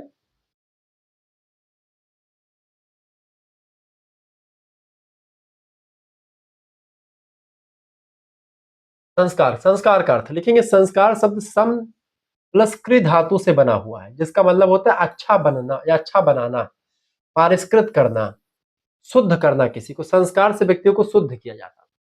संस्कार में धार्मिक और सामाजिक क्रियाएं हैं जो जन्म से मृत्यु तक मनुष्य के जीवन को शुद्ध, संयमित और उत्तम बनाती हैं, अच्छा बनाती हैं। संस्कारों द्विज द्विज उच्चते, संस्कार से ही व्यक्ति आगे बढ़ता है, संस्कार से ही व्यक्ति अच्छा माना जाता है। संस्कारों की अगर बात की दोस्तों तो 16 संस्कारों का वर्णन संपूर्ण ग्रंथों में मिलता है, जो कि मान्यता जिनको प्राप्त है। पहला गर्भाधान संस्कार, दूसरा पुंसवन संस्कार, तीसरा सीमांतोनयन, चौथा जात कर्म, पांचवा नामकरण संस्कार, छठा निष्क्रमण संस्कार, सातवां अन्नप्राशन संस्कार, आठवां चूड़ाकरण संस्कार, इसको मुंडन संस्कार कहते हैं। नौवां है कर्ण भेद संस्कार, कान छदवाने को। विद्यारंभ संस्कार, विद्या प्रारंभ करना। उपनयन संस्कार, जनेऊ पहनना। वेदारंभ संस्कार, वेद का अध्ययन करना जनेऊ के बाद। केशांत यानी सर मुड़वा लेना। समावर्तन संस्कार, घर पर लौट करके आना पढ़ने के बाद में। फिर विवाह करना, यानी कि यहाँ पर आश्रम 25 साल तक, 25 साल की उम्र तक दोस्तों आपके 14 संस्कार कंप्लीट हो जाते हैं। और जब 25 साल आपका हो जाता है उसके बाद में 25वें साल के बाद में आपका विवाह संस्कार होता है और आप गृहस्थ आश्रम में प्रवेश करते हैं। जब आप गृहस्थी हो जाते हैं तो 25 साल तक दोस्तों आप उन 14 संस्कारों से लिप्त होते हैं और आप एक बढ़िया व्यक्ति बन करके उभरते हैं। आपकी शादी होती है तो 14वें संस्कार के बाद में समाज यह मान लेता है कि आप जो है अपने बीवी बच्चों का ख्याल रख पाएंगे। अब होता है आपका विवाह। विवाह संस्कार दोस्तों होने के बाद में फिर कोई संस्कार आपका नहीं, विवाह के बाद में कोई संस्कार ही नहीं है। फिर लास्ट संस्कार आपका होता है जब आप मर जाते हो। मरने के बाद का संस्कार है अंत्येष्टि संस्कार, जिसको 13वीं संस्कार कहते हैं। 13 दिन की प्रक्रिया होती है और वो हिंदू धर्म में आपको लोग करते हुए दिखाई पड़ते हैं। अब एक एक संस्कार को थोड़ा सा विस्तार से हम जानने का प्रयास करते हैं। सबसे पहला संस्कार दोस्तों हम समझते हैं, यहाँ पर आप थोड़ा सा विस्तार से देखेंगे। दोस्तों देखिए संस्कारों का विवरण। पहला संस्कार है दोस्तों गर्भाधान संस्कार। विवाह के बाद संतान प्राप्ति के लिए किया जाने वाला पहला संस्कार होता है। संतान प्राप्ति के लिए जब महिला पुरुष इकट्ठा होते हैं तो उसी मतलब विवाह संस्कार, इसी को गर्भाधान कहते हैं। इसका उद्देश्य श्रेष्ठ संतान की कामना करना होता है और एक अच्छे मुहूर्त को देख करके जो है चीजें की जाती है। तो ये गर्भाधान संस्कार है। दूसरा संस्कार है पुंसवन संस्कार। गर्भधारण के तीसरे महीने में ये किया जाता है, यानी कि जब ये पता चल जाए कि महिला गर्भ धारण कर चुकी है तो इससे गर्भस्थ शिशु के स्वास्थ्य और उन्नति की कामना की जाती है और यह संस्कार किया जाता है। पुंसवन संस्कार गर्भ धारण करने के तीसरे महीने के बाद में किया जाता है। इससे शिशु काफी अच्छा और काफी सुशील और संयमी होता है। तीसरा संस्कार है सीमांतोनयन संस्कार।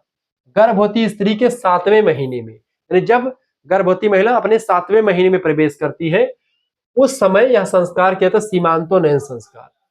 इससे माता और शिशु की रक्षा होती है और सुख की कामना की जाती है, ठीक है, ताकि बच्चा और माता जो है सुखी से रहे और जन्म भी ठीक ठाक तरीके से हो जाए, इसके लिए प्रार्थना भी की जाती है। चौथा संस्कार है जात कर्म संस्कार। ये संस्कार पहले होते थे, अब कोई नहीं करता है। पहले ये सारे संस्कार होते थे, एक एक संस्कार सब होते थे और जब इन संस्कारों से होकर के जो व्यक्ति गुजरता था वही व्यक्ति जो है वेद वेद पढ़ने का अधिकारी होता था, ऐसे नहीं। इसीलिए लोग कहते कि भाई शूद्रों को क्यों अधिकार नहीं दिया गया, वैश्य लोग क्यों नहीं पढ़ते थे चीज। इसलिए नहीं पढ़ते थे क्योंकि उनका संस्कार इतना विधिवत तरीके से नहीं होता था। जो व्यक्ति संस्कार होता था, संस्कार से ही व्यक्ति द्विज बनते थे, संस्कार से ही दोबारा जन्म माना जाता है। ये संस्कार होते थे। जात कर्म संस्कार बच्चे के जन्म के तुरंत बाद किया जाता था। इस संस्कार को शिशु के कान में मधु और घी दे करके उसके दीर्घायु होने की कामना की जाती थी। ठीक है, ताकि बच्चा दीर्घायु हो। शिशु के कान में क्या देते थे, मधु और घी दे करके उसके दीर्घायु यानी उसकी लंबी उम्र हो, ऐसी कामना की जाती थी। यह था जात कर्म संस्कार। पांचवा संस्कार था दोस्तों, कौन सा संस्कार था, नामकरण संस्कार। जन्म के 10वें और 12वें दिन, जब जन्म हो जाता था उसके 10वें या 12वें दिन, बेसिकली 12वें दिन जब जो है बच्चा बाहर निकलता था घर के, ठीक है, माता के बाद शिशु का नाम रखा जाता था। नाम शुभ, मधुर और सार्थक होना चाहिए, ऐसा होता था। इसके भी पूरा नियम था। अगर इसको विस्तार विचार चर्चा करेंगे तो एक वीडियो इसी में लग जाएगा कि नामकरण को लेकर के जो है सम नाम, विषम नाम, कितने अक्षर का नाम होना चाहिए, ये सब चीजें से बताइए। छठा संस्कार है दोस्तों निष्क्रमण संस्कार। निष्क्रमण संस्कार क्या था, शिशु को पहली बार घर से बाहर निकालने को निष्क्रमण, निष्क्रमण मतलब घर से बाहर निकालना। तो ये सूर्य के दर्शन कराए जाते थे। पहली बार बच्चे को धूप दिखाई जाती थी। ठीक है, ये बात आप ध्यान रखेंगे। पहली बार घर से बाहर जब वही 12वें 15वें दिन निकाला जाता था बच्चों को, ताकि जो है धूप में जब दिखाते थे तो उससे पीलिया वगैरह की शिकायत भी नहीं रहती। सातवां है दोस्तों अन्नप्राशन संस्कार। अब शिशु को पहली बार अन्न यानी अनाज खिलाया जाता था। यह सामान्यतः छठे महीने में किया जाता था। छठवें महीने में या छठवें महीने के बाद में बच्चे का अन्नप्राशन होता था, यानी बच्चे को थोड़ा बहुत खीर वगैरह बना करके या फिर 3600 प्रकार का व्यंजन बनता था और थोड़ा थोड़ा उसको थोड़ा सा चेक करवाया जाता था बच्चे को पहली बार। और स्वस्थ वाचन वगैरह पढ़ करके पंडित जी लोग आते थे और एक प्रोसेस है पूरा। अगला था चूड़ाकरण। पहली बार जब बच्चे को अन्न खवाया जाता था उसको अन्नप्राशन कहते हैं। चूड़ाकरण संस्कार, मुंडन संस्कार इसको कहते हैं। बालक के सिर के बाल पहली बार उतारे जाते थे।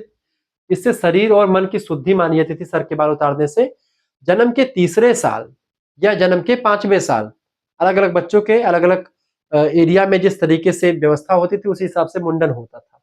ये थे दोस्तों 8 संस्कार। अब अगले 8वें संस्कार को देख लेते हैं आप।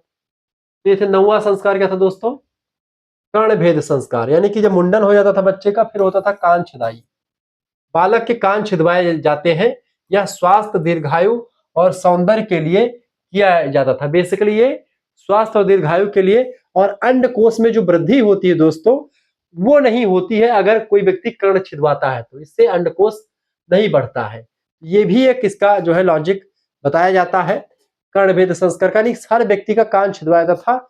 ये एक प्रकार से ये संस्कार है। 10वां है विद्यारंभ संस्कार। बालक को शिक्षा प्रारंभ करने से पहले यह संस्कार किया जाता था। इसमें सरस्वती पूजा भी की जाती थी। किसमें, विद्यारंभ संस्कार में। अगला है उपनयन संस्कार। उपनयन संस्कार बालक को यज्ञोपवीत धारण कराया जाता था और गुरु के पास शिक्षा के लिए भेजा जाता था। इसी को उप माने होता है गुरु के मतलब के समीप, यानी गुरु के समीप भेजना। यह ब्रह्मचर्य जीवन का प्रारंभ माना जाता है उपनयन संस्कार। फिर उसके बाद में जब यज्ञोपवीत हो जाती थी तभी व्यक्ति वेद छूने का अधिकारी होता था, तब वह व्यक्ति वेद को पढ़ता था। वेदारंभ संस्कार। इस संस्कार में बालक को वेदों का अध्ययन प्रारंभ कराया जाता था। फिर इसके बाद में होता था दोस्तों केशांत संस्कार। केशांत माने बालों, दाढ़ी, मूछ इन सभी को हटवा दिया जाता था, केशांत। किशोर अवस्था में पहली बार दाढ़ी मूछ, जब छोटी छोटी मतलब चूंकि उस समय तक दाढ़ी मूछ आपकी आने लगती थी, उस समय आपकी दाढ़ी मूछ या बाल जो नए नए आते थे पहली बार उसको छटाई कर दो, उसको छिलवा दो। ठीक है, ये संस्कार था केशांत संस्कार। 14 नंबर संस्कार है समावर्तन संस्कार। शिक्षा को पूर्ण होने के बाद में जो आप लोग कहते हैं कि भाई जो है जिसको बोलते हैं दीक्षांत समारोह, तो ऐसा होता था गुरुकुल में समावर्तन संस्कार। शिक्षा पूर्ण होने पर गुरु को दक्षिणा देकर के गृहस्थ जीवन में प्रवेश की अनुमति ली जाती थी और पढ़ लिख करके बच्चा अपने घर पे आता था गुरु को गुरु दक्षिणा देकर के। फिर दोस्तों अगला संस्कार है आपका विवाह संस्कार। गृहस्थ आश्रम में प्रवेश करने के लिए विवाह किया जाता था और उसके बाद में फिर अपनी पत्नी के साथ आराम से रहिए और 50 सालों तक कोई फिर इशू नहीं है। गृहस्थ आश्रम में रहिए, खूब धन कमाइए, खूब जो है प्रेम कीजिए अपने बच्चों से, अपने पत्नी से, अपने परिवार वालों से, और सभी का पालन पोषण कीजिए। गृहस्थ आश्रम सबसे बड़ा आश्रम है, तो गृहस्थ आश्रम विवाह के संस्कार के बाद ही होता था। फिर लास्ट संस्कार, विवाह संस्कार के बाद में कोई संस्कार नहीं होता था। फिर आपकी मृत्यु के बाद में ही एक संस्कार जिसका नाम है अंत्येष्टि संस्कार। मृत्यु के बाद शरीर का अंतिम संस्कार किया जाता है। यह संस्कार आत्मा की शांति के लिए किया जाता है। और जन्म मृत्यु के 13वें दिन आप देखते हैं 13वीं का भोज भी होता है, ठीक है। और एक लंबा प्रोसेस है पूरा, जिसके बारे में आप चीजों को बताते हैं। ये दोस्तों ये थे संस्कार। संस्कारों का महत्व हेडिंग डालेंगे, लिख सकते हैं संस्कार के बड़े सारे महत्व हैं। जैसे संस्कार मनुष्य के जीवन को शुद्ध, श्रेष्ठ और अनुशासित बनाते हैं। ये बाल्यावस्था से लेकर के वृद्धावस्था तक मनुष्य के सर्वांगीण विकास में सहायक होते हैं। समाज में नैतिकता, एकता, प्रेम और सदाचार की भावना इससे उत्पन्न होती है। इससे व्यक्ति में कर्तव्य परायणता, संयम, सेवा भाव और अनुशासन आता है। संस्कार भारतीय संस्कृति की नींव है। ये हमारी परंपरा और मूल्यों को जीवित रखते हैं। कौन? संस्कार। इस तरीके से संस्कार के बारे में समझा। अब दोस्तों हम समझते विवाह व्यवस्था। विवाह कैसे क्या होता था, विवाह के बारे में समझते हैं। विवाह का अर्थ दोस्तों देखिए, विवाह शब्द जो है बी धन विवाह धातु से बना हुआ है। इसका अर्थ है विशेष रूप से वहन करना, अर्थात जीवन के धर्म तथा कर्तव्यों को मिलकर के पूरी निष्ठा से निभाना, इसी को विवाह कहते हैं। बी माने क्या होता है? विशेष रूप से वहन करना, जीवन के धर्म और कर्तव्यों को मिल करके पूरी निष्ठा से अपनी पत्नी के साथ अपने कर्तव्यों का पालन करना। विवाह वह संस्कार है जिसके द्वारा स्त्री और पुरुष सामाजिक और धार्मिक रूप से एक दूसरे को जीवन साथी के रूप में स्वीकार करते हैं। और यह केवल शारीरिक संबंध नहीं बल्कि धर्म, अर्थ, काम और मोक्ष की प्राप्ति का एक साधन होता था विवाह, ठीक है। ये बात आप ध्यान रखेंगे। विवाह के बारे में अगर बात आप सभी लोग जानते भी होंगे। विवाह का उद्देश्य दोस्तों क्या है? इसका उद्देश्य धर्म का पालन करना, संतान की उत्पत्ति करना, कुल और वंश की वृद्धि करना, समाज में स्थिरता और व्यवस्था बनाए रखना, सुखी संतुलित पारिवारिक जीवन की स्थापना करना, आर्थिक और मानसिक सहयोग प्राप्त करना, 4 पुरुषार्थों धर्म, अर्थ और काम की पूर्ति में सहायक होना। विवाह का ये सारे उद्देश्य हैं, इसको आप नोट डाउन कर सकते हैं। विवाह की विशेषताओं की अगर बात की दोस्तों, विवाह की विशेषताएं भी कई सारी हैं। जैसे कि विवाह एक संस्कार है, केवल सामाजिक अनुबंध नहीं है, यानी सामाजिक संस्था नहीं है। हिंदुओं की बात हो रही है। मुस्लिम मैरिज इज अ कॉन्ट्रैक्ट, मुसलमानों का जो विवाह है एक समझौता होता है जो भंग भी हो सकता है। लेकिन हिंदुओं में विवाह भंग होने की कोई जो है लॉजिक नहीं था, और विवाह भंग भी नहीं होता था। लेकिन 1954 के 56 या मतलब 54-55 के बाद से विवाह विच्छेद अधिनियम आया और उसके बाद में फिर परिवर्तन होने लगा। तो इसमें खत्म होने लगा विवाह, मतलब कि टूटने लगा, तलाक होने लगा। यह जन्म जन्मांतर का बंधन माना जाता है विवाह को, ठीक है। विवाह अविभाज्य अटूट होता है। पति पत्नी एक दूसरे के प्रति धर्म, अर्थ, काम और मोक्ष के मार्ग में सहायक होते हैं, कंधे से कंधा मिलाकर के आगे बढ़ते हैं, ठीक है। यह पवित्र अग्नि के समक्ष मंत्रों और विधि विधान से संपन्न होता है विवाह, ठीक है। 7 फेरे होते हैं, ठीक है। इसमें कन्यादान को सर्वोच्च दान माना गया है। विवाह का उद्देश्य केवल काम तृप्ति नहीं होता, यानी काम वासना की पूर्ति करना नहीं होता कि विवाह केवल उसी के लिए किया जाता है, बल्कि संतान उत्पत्ति और धर्म का पालन करने के लिए हिंदू विवाह किया जाता है, ठीक है। रति और धर्म और प्रेम, इन तीनों के लिए समाज में विवाह को सम्मान और प्रतिष्ठा प्राप्त, विवाह के बाद ही संतान उत्पत्ति को वैध संतान माना जाता है। अब विवाह का सामाजिक और धार्मिक महत्व की बात कर लेते हैं दोस्तों। विवाह से परिवार की स्थापना होती है। सबसे पहले सामाजिक महत्व क्या है? विवाह से दोस्तों परिवार की स्थापना होती है। परिवार समाज की मूल इकाई है, इसलिए विवाह समाज की एक नींव का काम कर, समाज जो बनता है विवाह के द्वारा ही बनता है। ये बात आप ध्यान रखेंगे। आगे बढ़ते और भी चीजों को जानने का प्रयास करते हैं।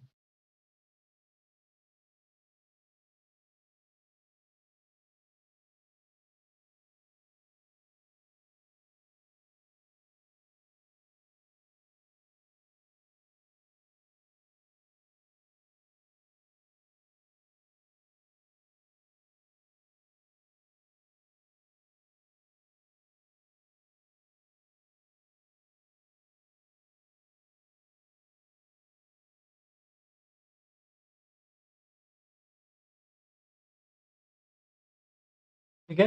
विवाह से समाज में शांति, सहयोग और स्थिरता बनी रहती है। यह जाति, कुल और परंपराओं के संरक्षण में सहायक होता है। विवाह विवाह से स्त्री और पुरुष को समाज में मान सम्मान और सुरक्षा मिलती है। विवाह के पहले अगर एक स्त्री और पुरुष एक साथ रहे तो समाज जो है उसको हीन भावना से देखेगा, समाज नहीं रहने देगा। लेकिन विवाह संस्था के द्वारा जब मान्यता प्राप्त हो जाती है कि भाई ये व्यक्ति जो है इस महिला के साथ रह सकता, तो उसमें सभी लोग हंसी खुशी से रहने देते हैं। संतान के माध्यम से समाज की निरंतरता बनी रहती है। ये एक प्रकार से जो है सृष्टि आगे बढ़ती है। धार्मिक महत्व विवाह का ये है दोस्तों कि विवाह को हिंदू धर्म में 16 संस्कारों में से एक संस्कार माना गया है।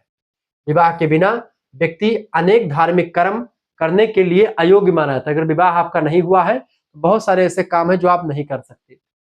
गृहस्थ आश्रम को धर्म, अर्थ और काम मोक्ष की प्राप्ति का मुख्य आधार माना जाता है, इसलिए गृहस्थी होना बहुत जरूरी है। अगर आपका विवाह नहीं हुआ, आपकी संतान नहीं है, तो आपको मोक्ष प्राप्ति भी नहीं होती है। पति पत्नी मिलकर के यज्ञ करते हैं, दान देते हैं, तप पूजा आदि धार्मिक कार्य करते हैं, क्योंकि आप विवाह से पहले अधूरे होते हैं। विवाह के बाद में जब आपकी अर्धांगिनी आपके साथ होती तब आप संपूर्ण माने जाते हैं। पुरुष हमेशा अपूर्ण होता है, बिना स्त्री के पुरुष अपूर्ण है। ठीक है। कन्यादान, सप्तपदी के फेरे होते हैं, 7 वचन होते हैं। ठीक है। 7 वचन कन्यादान के जो विवाह होता है इसमें 7 वचन होते हैं। 7 वचन जो है उसमें क्या है, मैंने 7 वचन के बारे में एक दिन पढ़ाया था। 7 वचन के बारे में जो थे दोस्तों, क्या क्या चीजें थी। 7 वचन में बहुत सारी चीजें मैंने आपको बताई थी, जिसमें क्या है कि भाई अगर कोई काम करेंगे तो पत्नी को अपने साथ में बैठा करके करेंगे। ठीक है, क्लियर।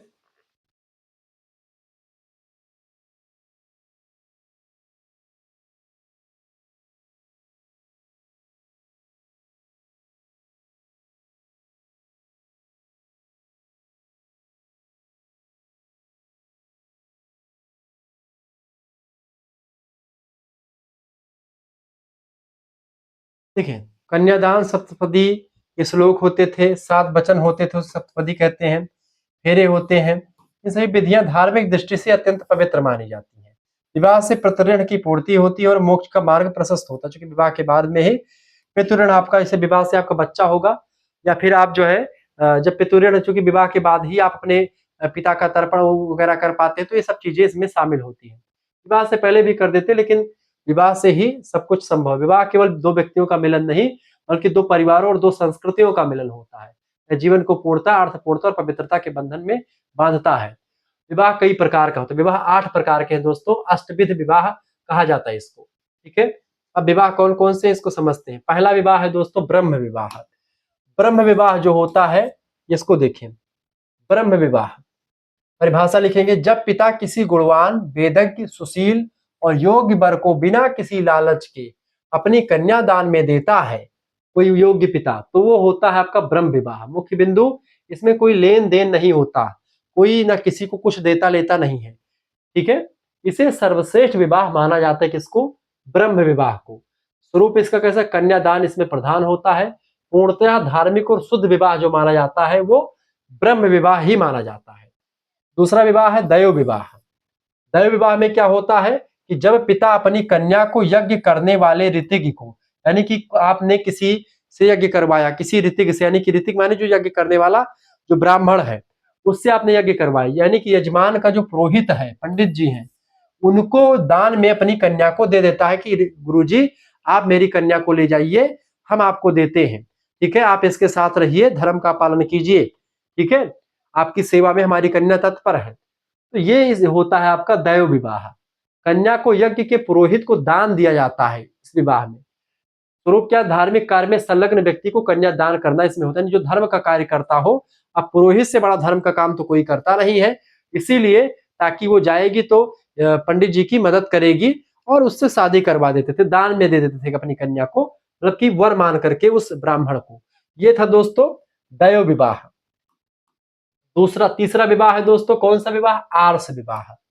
आर्ष विवाह जो होता है, इसमें जब वर यानी कि लड़का पक्ष कन्या पक्ष को क्या करते हैं, गौ दान करते हैं, यानी गाय आदि प्रतीक स्वरूप देते हैं और कन्या का विवाह कर लेते हैं। यानी कि जो वर पक्ष के लोग हैं वो जो है लड़की के माता पिता को गाय देते हैं। इसमें लेन देन होता है, परंतु यह क्रय विक्रय नहीं होता है। एक प्रतीक के स्वरूप में गाय दे करके कि भाई वर पक्ष के लोग गाय देते हैं उनके माता पिता, क्योंकि हमने आपको गाय दे दिया, आप हमको एक जो है लड़की अपनी दे दीजिए, तो एक प्रतीक के रूप में होता है। सादगीपूर्ण, धार्मिक और प्रतीकात्मक उपहार वाला विवाह होता है। चौथा विवाह होता है प्रजापात्य विवाह। प्रजापत्य विवाह की बात की जाए तो जब पिता कन्या को वर को देकर के यह कहता है कि धर्म चर्या के लिए तुम दोनों साथ में रहो, यानी कि एक स्त्री और पुरुष यानी अपनी लड़की को ऐसे योग्य वर को देता है जो धर्म के मार्ग पर चलता है और बताता है कि आप दोनों धर्म का पालन करो आगे चल करके। ठीक है, ये होता है दोस्तों, इसमें धर्म पालन और गृहस्थ जीवन पर बल होता है।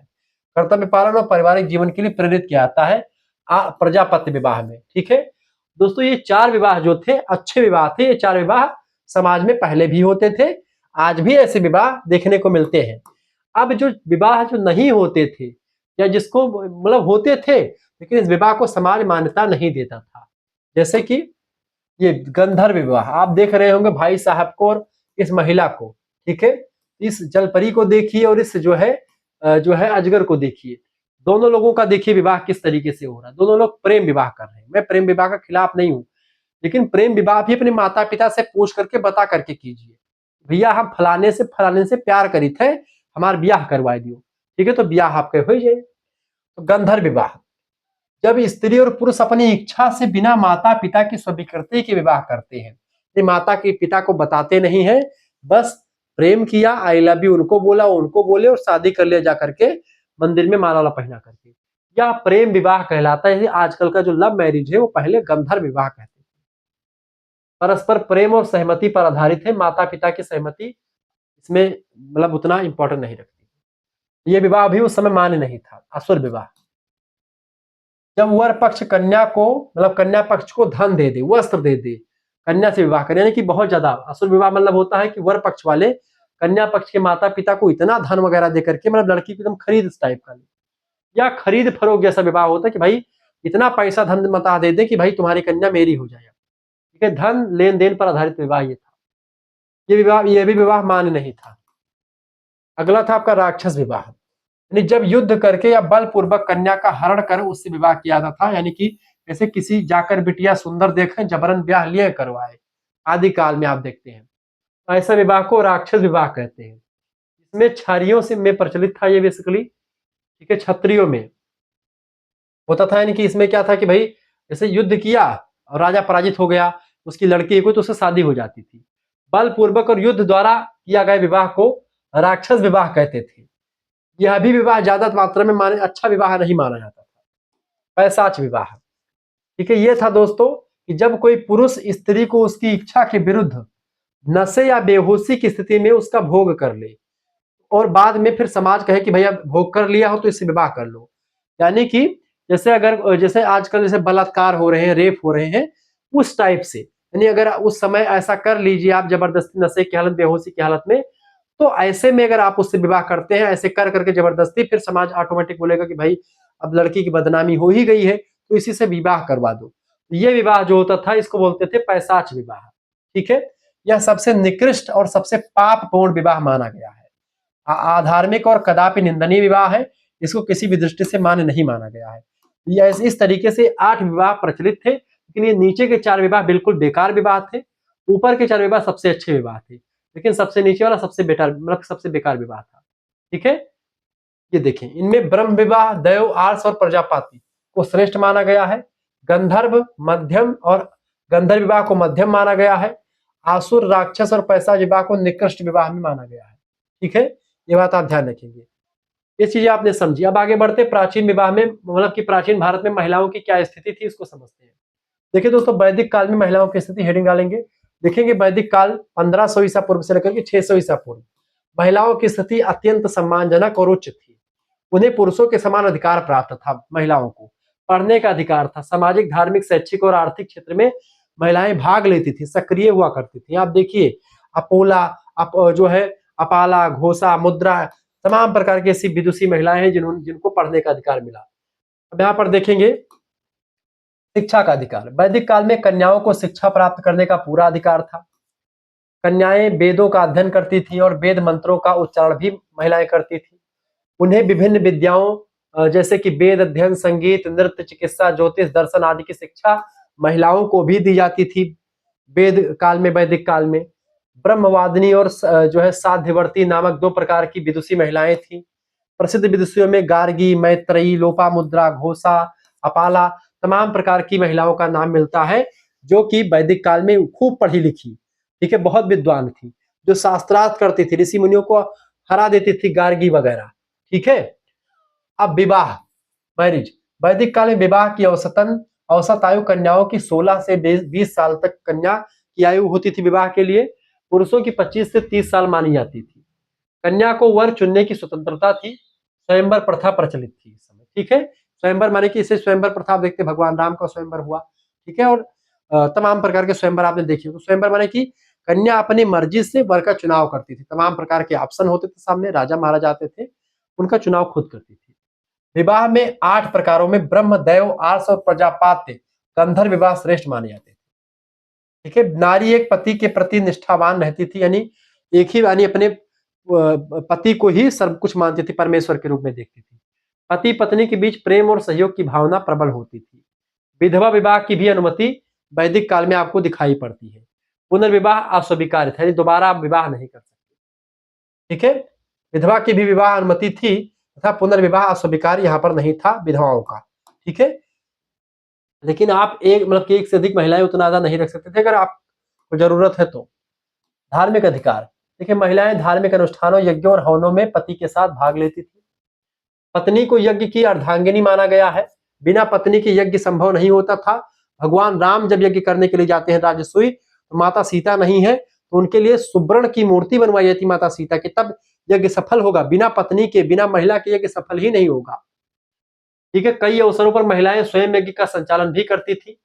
उपनयन संस्कार कन्याओं का भी होता था, कभी कभी दिखाई पड़ा, जिससे उन्हें वेदाध्ययन का अधिकार भी मिलता था। यानी जो कन्याएं जो है वेद के लिए, अध्ययन के लिए दोस्तों जाती थी, जैसे कि वेद का अध्ययन अगर आपको करना होता था तो उनका भी विशेष प्रकार का एक वेद धारण करवाया जाता था, ठीक है। या फिर उनको अगर जो है इसको लेकर के डिबेट भी है कि जो है उपनयन होता था कि नहीं, उपनयन संस्कार यज्ञ भी धारण करती थी कि नहीं, लेकिन हाँ उपनयन जरूर हो सकता था।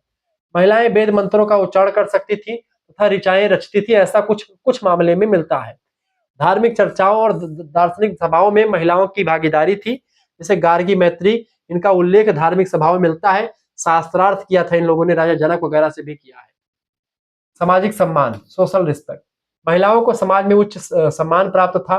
उन्हें गृह लक्ष्मी, अर्धांगिनी, सर्मागी कहा गया था, ठीक है। सम्मानजनक नाम से पुकारा जाता था इनको। माता को सर्वोच्च स्थान दिया गया। मातृ देवो भव की भावना प्रचलित थी, ठीक है। महिलाएं घर की व्यवस्था, परिवार संचालन, अतिथि सत्कार और आर्थिक कार्यों में दक्ष थी। उन्हें उत्तराधिकार का अधिकार भी प्राप्त था। परिवार और समाज में उनकी राय को महत्व दिया जाता था। उत्तराधिकार का मतलब होता है जैसे अगर पति खत्म हो गया तो पत्नी को प्रॉपर्टी में हिस्सा मिलता था, ठीक है, और महिलाओं को भी मिलता था, बहनों को। वैदिक काल में महिलाओं की स्थिति स्वतंत्र, सम्मानजनक और गौरवपूर्ण थी। शिक्षा, धर्म, सामाजिक जीवन, अर्थव्यवस्था के हर क्षेत्र में पुरुषों के समान सहभागी थी। यह काल महिलाओं के लिए स्वर्ण युग के रूप में जाना जाता है। अब समझते हैं दोस्तों महिलाओं की, प्राचीन भारत में महिलाओं की स्थिति उत्तर वैदिक काल में कैसी रही। देखते हैं 1000 ईसा पूर्व से लेकर के 600 ईसा पूर्व, अभी तक 1500 से लेकर के अब 600 ईसा पूर्व में हमने देखा। इस काल में महिलाओं की स्थिति वैदिक काल की तुलना में थोड़ी कमजोर हो गई। शिक्षा का अधिकार सीमित हो गया, केवल कुलीन परिवारों तक ही सीमित रह गया। बाल विवाह की प्रथा प्रारंभ हो गई। स्त्रियों को संपत्ति में भाग का अधिकार कम होता गया। स्त्री की भूमिका मुख्यतः गृह कार्य और संतान उत्पत्ति तक ही सीमित यहाँ पर रह गया। फिर आता है मौर्य काल, 322 ईसा पूर्व से लेकर के 185 ईसा पूर्व। मौर्य काल में महिलाओं की स्थिति में सुधार हुआ। फिर कृषि, उद्योग, व्यापार में महिलाओं की भागीदारी मौर्य काल में बढ़ जाती है। चाणक्य के अर्थशास्त्र में स्त्रियों को कुछ कार्यों में नियोजित करने का उल्लेख मिलता है। राज्य के द्वारा स्त्री सुरक्षा के लिए कानून बनाए गए हैं। विधवाओं को पुनर्विवाह की अनुमति थी। महिलाएं धार्मिक कार्यों और दान पुण्य के कार्यों में सहभागी रहती थी मौर्य काल में, ठीक है। ये सब चीजें थी मौर्य काल में। फिर आता है दोस्तों गुप्त काल, भारतीय इतिहास का स्वर्ण काल। गुप्त काल 300 ईस्वी से लेकर के 550 ईस्वी। गुप्त काल को स्त्रियों की स्थिति के पतन का काल कहा जाता है, क्योंकि यहाँ पर स्त्रियों की स्थिति डाउन हो चुकी थी। यहीं पर इसी गुप्त काल का ही एक नाटक लिखा गया जयशंकर प्रसाद के द्वारा, स्त्रियों की स्थिति में गिरावट को देखते हुए, ध्रुव स्वामिनी नाम का नाटक। शिक्षा और स्वतंत्रता के अवसर बहुत कम हो गए। बाल विवाह प्रचलित हो गया। विधवा विवाह पर प्रतिबंध लग गया था। यहाँ पर स्त्रियों को संपत्ति में अधिकार नहीं के बराबर मिला। पर्दा प्रथा का प्रारंभ इसी काल में हुआ। स्त्री की भूमिका केवल पतिव्रता और गृह लक्ष्मी तक सीमित कर दी गई। समाज में स्त्रियों की स्वतंत्र पहचान यहाँ पर शुरू हो गई, ठीक है। आगे महिलाओं की प्रमुख उपलब्धियां जो रही, ऋग्वैदिक काल की गार्गी, मैत्रेयी महान दार्शनिक और विदुषी थी। कात्यायनी, घोषा, लोपामुद्रा ऋग्वेद की एक प्रकार से महान दृष्टा थी, ठीक है, ऋचिकाएं थी। मौर्य काल में जो है करामिति और धम्मा जैसी महिलाएं दान और धर्म कार्यों में प्रसिद्ध थी। गुप्त काल में प्रभावती गुप्ता ने राज्य का कुशल शासन चलाया। स्त्रियां साहित्य, संगीत, नृत्य और कला के क्षेत्र में भी कुशल थी। धार्मिक और सामाजिक कार्यों में महिलाओं ने सदा अपनी भूमिका निभाई है, इससे आप कट नहीं सकते। तो इस तरीके से महिलाओं की स्थिति काफी अच्छी मानी जाती है प्राचीन काल में। आधुनिक काल में आते आते महिलाओं की स्थिति मतलब कि मध्यकाल में और गिर चुकी थी, आधुनिक काल में महिलाओं की स्थिति सुधर चुकी है। स्थिति में परिवर्तन के कारण, देखिए, समाज में पितृसत्तात्मक व्यवस्था मजबूत होना, वेदों के स्थान में स्मृतियां और धर्मशास्त्र आ गए, जाति प्रथा और वर्ण व्यवस्था कठोर हो चुकी थी, बाल विवाह, पर्दा प्रथा, सती प्रथा जैसी कुरीतियां प्रचलन में आ गई थी। राजनीतिक अस्थिरता, बाहरी आक्रमणों का प्रभाव था। आर्थिक रूप से महिलाओं की निर्भरता बढ़ना और संपत्ति के अधिकार का अभाव था। यहाँ पर इन चीजों से स्थितियों में परिवर्तन तमाम सारे हुए और वर्तमान मतलब कि मध्यकाल में स्थिति डाउन हो चुकी थी। ये सब चीजें आपने समझा। अब दोस्तों हम 20 ऑब्जेक्टिव प्रश्नों को यहाँ पर समझेंगे। उससे पहले एक चीज और ध्यान रखेंगे, आपको बताना चाहूंगा, अगर आपको हमारे साथ जुड़ना है तो जुड़ सकते हैं। आप एसएमएस कर दीजिएगा 9984 039 139, इस नंबर पर व्हाट्सएप पर एसएमएस कर दीजिएगा। अपना नाम, अपनी यूनिवर्सिटी का नाम, अपने सब्जेक्ट के नाम क्या लिख करके भेजेंगे, अपना नाम, अपने यूनिवर्सिटी का नाम, अपने सब्जेक्ट के नेम और आप किस सेमेस्टर में है। दोस्तों 5th सेमेस्टर की फीस 100 रुपए रखी गई है। आप तुरंत जुड़ जाइए, देर मत कीजिए। 100 रुपए फीस में आपको सब कुछ मिल जाएगा, सभी यूनिट का आपको पीडीएफ नोट्स मिल जाएगा।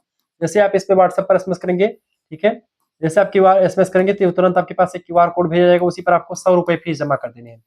केवल 5वें सेमेस्टर की फीस 100 रुपए है, जिसमें आपको 5 सेमेस्टर पूरा पढ़ाया जाएगा, दोनों सब्जेक्ट के दो पेपर, ठीक है, और को curricular, analytic ability and digital awareness वाला भी, ठीक है। लेकिन आप 5th एंड 6th का इकट्ठा फीस जमा करते हैं तो 5वें सेमेस्टर के बाद में 6वें सेमेस्टर में भी आपको जोड़ दिया जाएगा और फिर 1 साल तक की फीस आपकी हो जाएगी मात्र 150 रुपए फीस में। इसमें आप केवल 5th सेमेस्टर तक पढ़ेंगे, यानी कि 6 महीने वाला, 5th सेमेस्टर तक ही आप जुड़े रहेंगे। सभी सब्जेक्ट का आपको यहाँ पर नोट्स मिलेगा, सभी यूनिट का, और पिछले साल के क्वेश्चन पेपर का solution, model paper, revision class, marathon class की पीडीएफ नोट्स, विभिन्न यूनिवर्सिटीज के क्वेश्चन पेपर का सॉल्यूशन, अति लघुत्तरी, लघुत्तरी, दीर्घोत्तरी टाइप के क्वेश्चंस पेपर, सब कुछ आपको मिलेंगे। और ऑब्जेक्टिव वाले सब कुछ आपको मिलेंगे सभी सब्जेक्ट के। को करिकुलर जो की बात बहुत कठिन है, इसमें आपको रीजनिंग और कंप्यूटर के प्रश्नों का सामना करना पड़ेगा, उसके 10 प्रैक्टिस सेट आपको विथ आंसर शीट सब कुछ आपको मिल जाएगा। तो यहाँ पर 150 रुपए में 5th एंड 6th दोनों का मिल जाएगा, यानी कि यहाँ पर एक सेमेस्टर की फीस 100 रुपए 5th की, तो 6th की भी 100 रुपए ही फीस है, बाद में लेंगे तो, लेकिन इकट्ठा फीस जमा कर देंगे तो 150 में ही आपका दोनों हो जाएगा, ठीक है।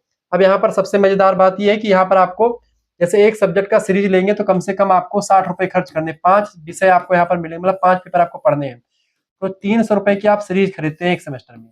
2 सेमेस्टर में यही पैसा 600 रुपए हो जाता है।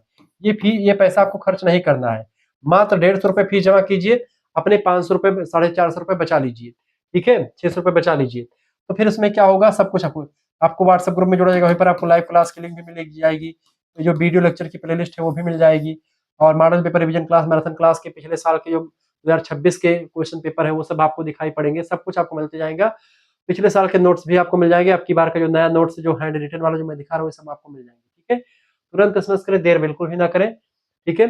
सभी विश्वविद्यालय के बच्चे हमसे पढ़ सकते हैं, राम मनोहर लोहिया विश्वविद्यालय, वीर बहादुर सिंह पूर्वांचल विश्वविद्यालय, महात्मा गांधी काशी विद्यापीठ, जननायक चंद्रशेखर बलिया विश्वविद्यालय, एमजे प्यारू बरेली रुहेलखंड, मासा कुंभरी Saharanpur, Raja Mahendra Pratap Singh state university, Bundelkhand university Jhansi, doctor Bhimrao Ambedkar Agra विश्वविद्यालय, महाराजा सुहेलदेव आजमगढ़ विश्वविद्यालय, दीनदयाल उपाध्याय गोरखपुर विश्वविद्यालय, सिद्धार्थ यूनिवर्सिटी के पेलोस्तु, मां पाटेश्वरी बलरामपुर विश्वविद्यालय, मां बिंध्यवासिनी मिर्जापुर विश्वविद्यालय, जमशेदपुर यूनिवर्सिटी, ठीक है। इसके अलावा आपका चौधरी चरण सिंह मेरठ विश्वविद्यालय, छत्रपति साहू जी महाराज कानपुर विश्वविद्यालय, लखनऊ विश्वविद्यालय और तमाम प्रकार के अन्य विश्वविद्यालय, प्रोफेसर रज्जू भैया स्टेट यूनिवर्सिटी, जिनका नाम मैं नहीं ले पा रहा हूँ, उन सभी के लिए बहुत ही महत्वपूर्ण है, ये बात आप तुरंत एसएमएस करके जुड़ जाए। अब हम ऑब्जेक्टिव प्रश्नों की तरफ बढ़ते हैं और जो है 20 ऑब्जेक्टिव प्रश्नों को हम चर्चा करने का प्रयास करते हैं। अब सभी लोग जो है आप बताने का प्रयास करेंगे इसका करेक्ट आंसर, इसका कौन सा करेक्ट आंसर हो जाएगा, ठीक है।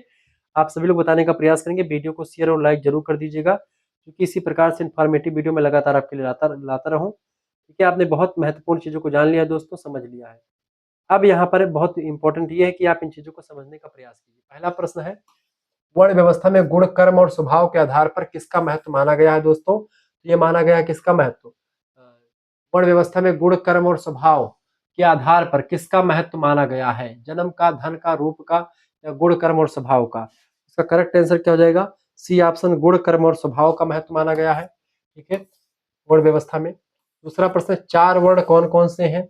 4 वर्ण ब्राह्मण, क्षत्रिय, वैश्य और शूद्र, पहला इसका करेक्ट आंसर हो जाएगा। ठीक है, अगला क्वेश्चन आप देखेंगे दोस्तों, तीसरा प्रश्न आपका आ चुका है भारतीय समाज। प्रश्न क्या आ चुका है? तीसरा नंबर, फटाफट से आप देखने का प्रयास करेंगे। तीसरा नंबर प्रश्न आपका आ चुका है दोस्तों, सभी लोग देखने का प्रयास करेंगे। तीसरा प्रश्न आपका आ चुका है, भारतीय समाज में जाति व्यवस्था कब विकसित हुई है? जाति व्यवस्था दोस्तों कब विकसित हुई? उत्तर वैदिक काल में आकर के।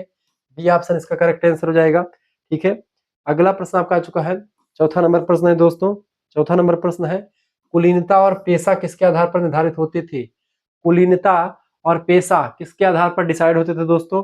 ये दोस्तों जाति के आधार पर डिसाइड होते थे। ठीक है, अगला पांचवा प्रश्न, हिंदू जीवन में 16 संस्कारों का उल्लेख किस ग्रंथ में मिलता है? तो दोस्तों 16 संस्कारों का वर्णन जो मिलता है वो गृह सूत्र में मिलता है।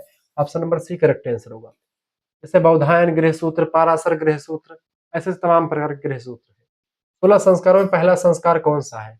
पहला संस्कार दोस्तों है गर्भाधान संस्कार।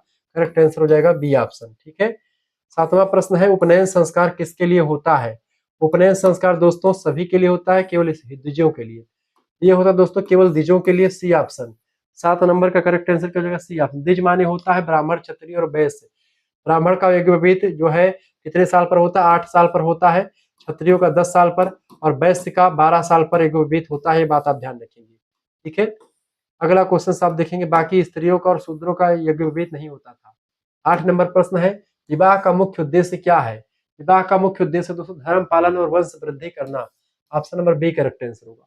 हिंदू विवाह के में सप्तपदी का क्या महत्व है? सप्तपदी दोस्तों विवाह की पूर्णता के लिए जरूरी है। 9 नंबर का करेक्ट आंसर क्या हो जाएगा? C option. 10वां प्रश्न आप देखेंगे, प्रश्न आपका आ चुका है 10 नंबर, विवाह के कुल कितने प्रकार बताए गए हैं? विवाह के दोस्तों 8 प्रकार बताए गए हैं। ऑप्शन नंबर इसका डी करेक्ट आंसर हो जाएगा। अगला प्रश्न आपका आ चुका है 11 नंबर क्वेश्चन आप देखेंगे, प्रश्न ब्रह्म विवाह किसे कहते हैं? ब्रह्म विवाह दोस्तों 11 नंबर, ब्रह्म विवाह की अगर बात की है तो आपका बिना दान दहेज के योग्य वर को कन्या को देना ब्रह्म विवाह कहा जाता है। अगला क्वेश्चन आपका 12 नंबर, गंधर्व विवाह किस प्रकार का विवाह होता है? प्रेम विवाह को गंधर्व विवाह कहते हैं। ऑप्शन नंबर इसका बी करेक्ट आंसर हो जाएगा। ठीक है, अगला क्वेश्चन आप देखते हैं 13 नंबर प्रश्न आपका आ चुका है, आसुर विवाह में वर क्या देता है? आसुर विवाह में दोस्तों वर जो होता है वो क्या देता है? वह धन देकर के कन्या को खरीद सा लेता है। B option. 14 नंबर, राक्षस विवाह किस प्रकार का होता है? राक्षस विवाह दोस्तों 14 नंबर, राक्षस विवाह जो होता है ये बलपूर्वक जो है जीत करके लिया जाता है। ठीक है, अगला क्वेश्चन, अगला पैसाज विवाह किस प्रकार का होता है? पैसाज विवाह दोस्तों छल कपट या नशे की अवस्था में, ठीक है, ये किया जाता है पैसाज विवाह। 15 नंबर करेक्ट आंसर क्या हो जाएगा इसका? C option. 16 नंबर प्रश्न, वैदिक काल में महिलाओं को कौन सा अधिकार प्राप्त था? महिलाओं को शिक्षा, संपत्ति और शासन का अधिकार प्राप्त था। डी ऑप्शन, उपरोक्त सभी अधिकार प्राप्त थे। 16 नंबर का डी ऑप्शन करेक्ट आंसर हो जाएगा। 17 नंबर क्वेश्चन आपका जो किस काल में बाल विवाह प्रचलित होने लगा था? बाल विवाह दोस्तों किस काल में प्रचलित होने लगा था? बाल विवाह उत्तर वैदिक काल में धीरे धीरे और उसके बाद में धीरे धीरे होने लगा था। इस काल में पर्दा प्रथा प्रचलित हुई? 18 नंबर दोस्तों ये हुआ था गुप्त काल के बाद से। अगला, गुप्त काल में महिलाओं की स्थिति को कैसा कहा जाता है? तो गुप्त काल में महिलाओं की स्थिति को दोस्तों मध्यम कहा जाता है। C option. ठीक है, ना अच्छी थी ना बुरी थी। 20 नंबर प्रश्न है, महिलाओं की शिक्षा में प्रमुख रूप से कौन सा विषय पढ़ाया जाता था? इसका करेक्ट आंसर क्या हो जाएगा? धर्म, संगीत, नृत्य, साहित्य सब कुछ पढ़ाया जाता था। सी ऑप्शन इसका करेक्ट आंसर हो जाएगा। इस तरीके से आपने चीजों को समझ लिया है। मिलते हैं फिर नेक्स्ट वीडियो में, तब तक के लिए जय हिंद जय भारत। हमारे दूसरे चैनल को करिकुलर मास्टर चैनल को आप सब्सक्राइब कर लीजिएगा, बीए क्रिकेट चैनल को आप सब्सक्राइब कर लीजिएगा। आपकी परीक्षा के लिए बहुत ही बेस्ट चैनल है, ये बात आप ध्यान रखेंगे। शुक्ला एचडी पॉइंट पर आपने ये वीडियो देखी, धन्यवाद। मिलते हैं फिर नेक्स्ट वीडियो में, तब तक के लिए जय हिंद जय भारत। आप सभी का बहुत बहुत धन्यवाद हमारे से जुड़ने के लिए। इसी प्रकार से अपना प्यार दुलार हमेशा बना रखें। बहुत बहुत धन्यवाद। वीडियो को लाइक कर दीजिएगा, चैनल पर अगर नए हैं तो प्लीज चैनल को सब्सक्राइब कर दीजिएगा। एक चीज यहाँ पर और ध्यान दीजिएगा दोस्तों, हमने आपको बताया तो है आपको ग्रुप में जुड़ना है तो आप जुड़ सकते हैं दोस्तों।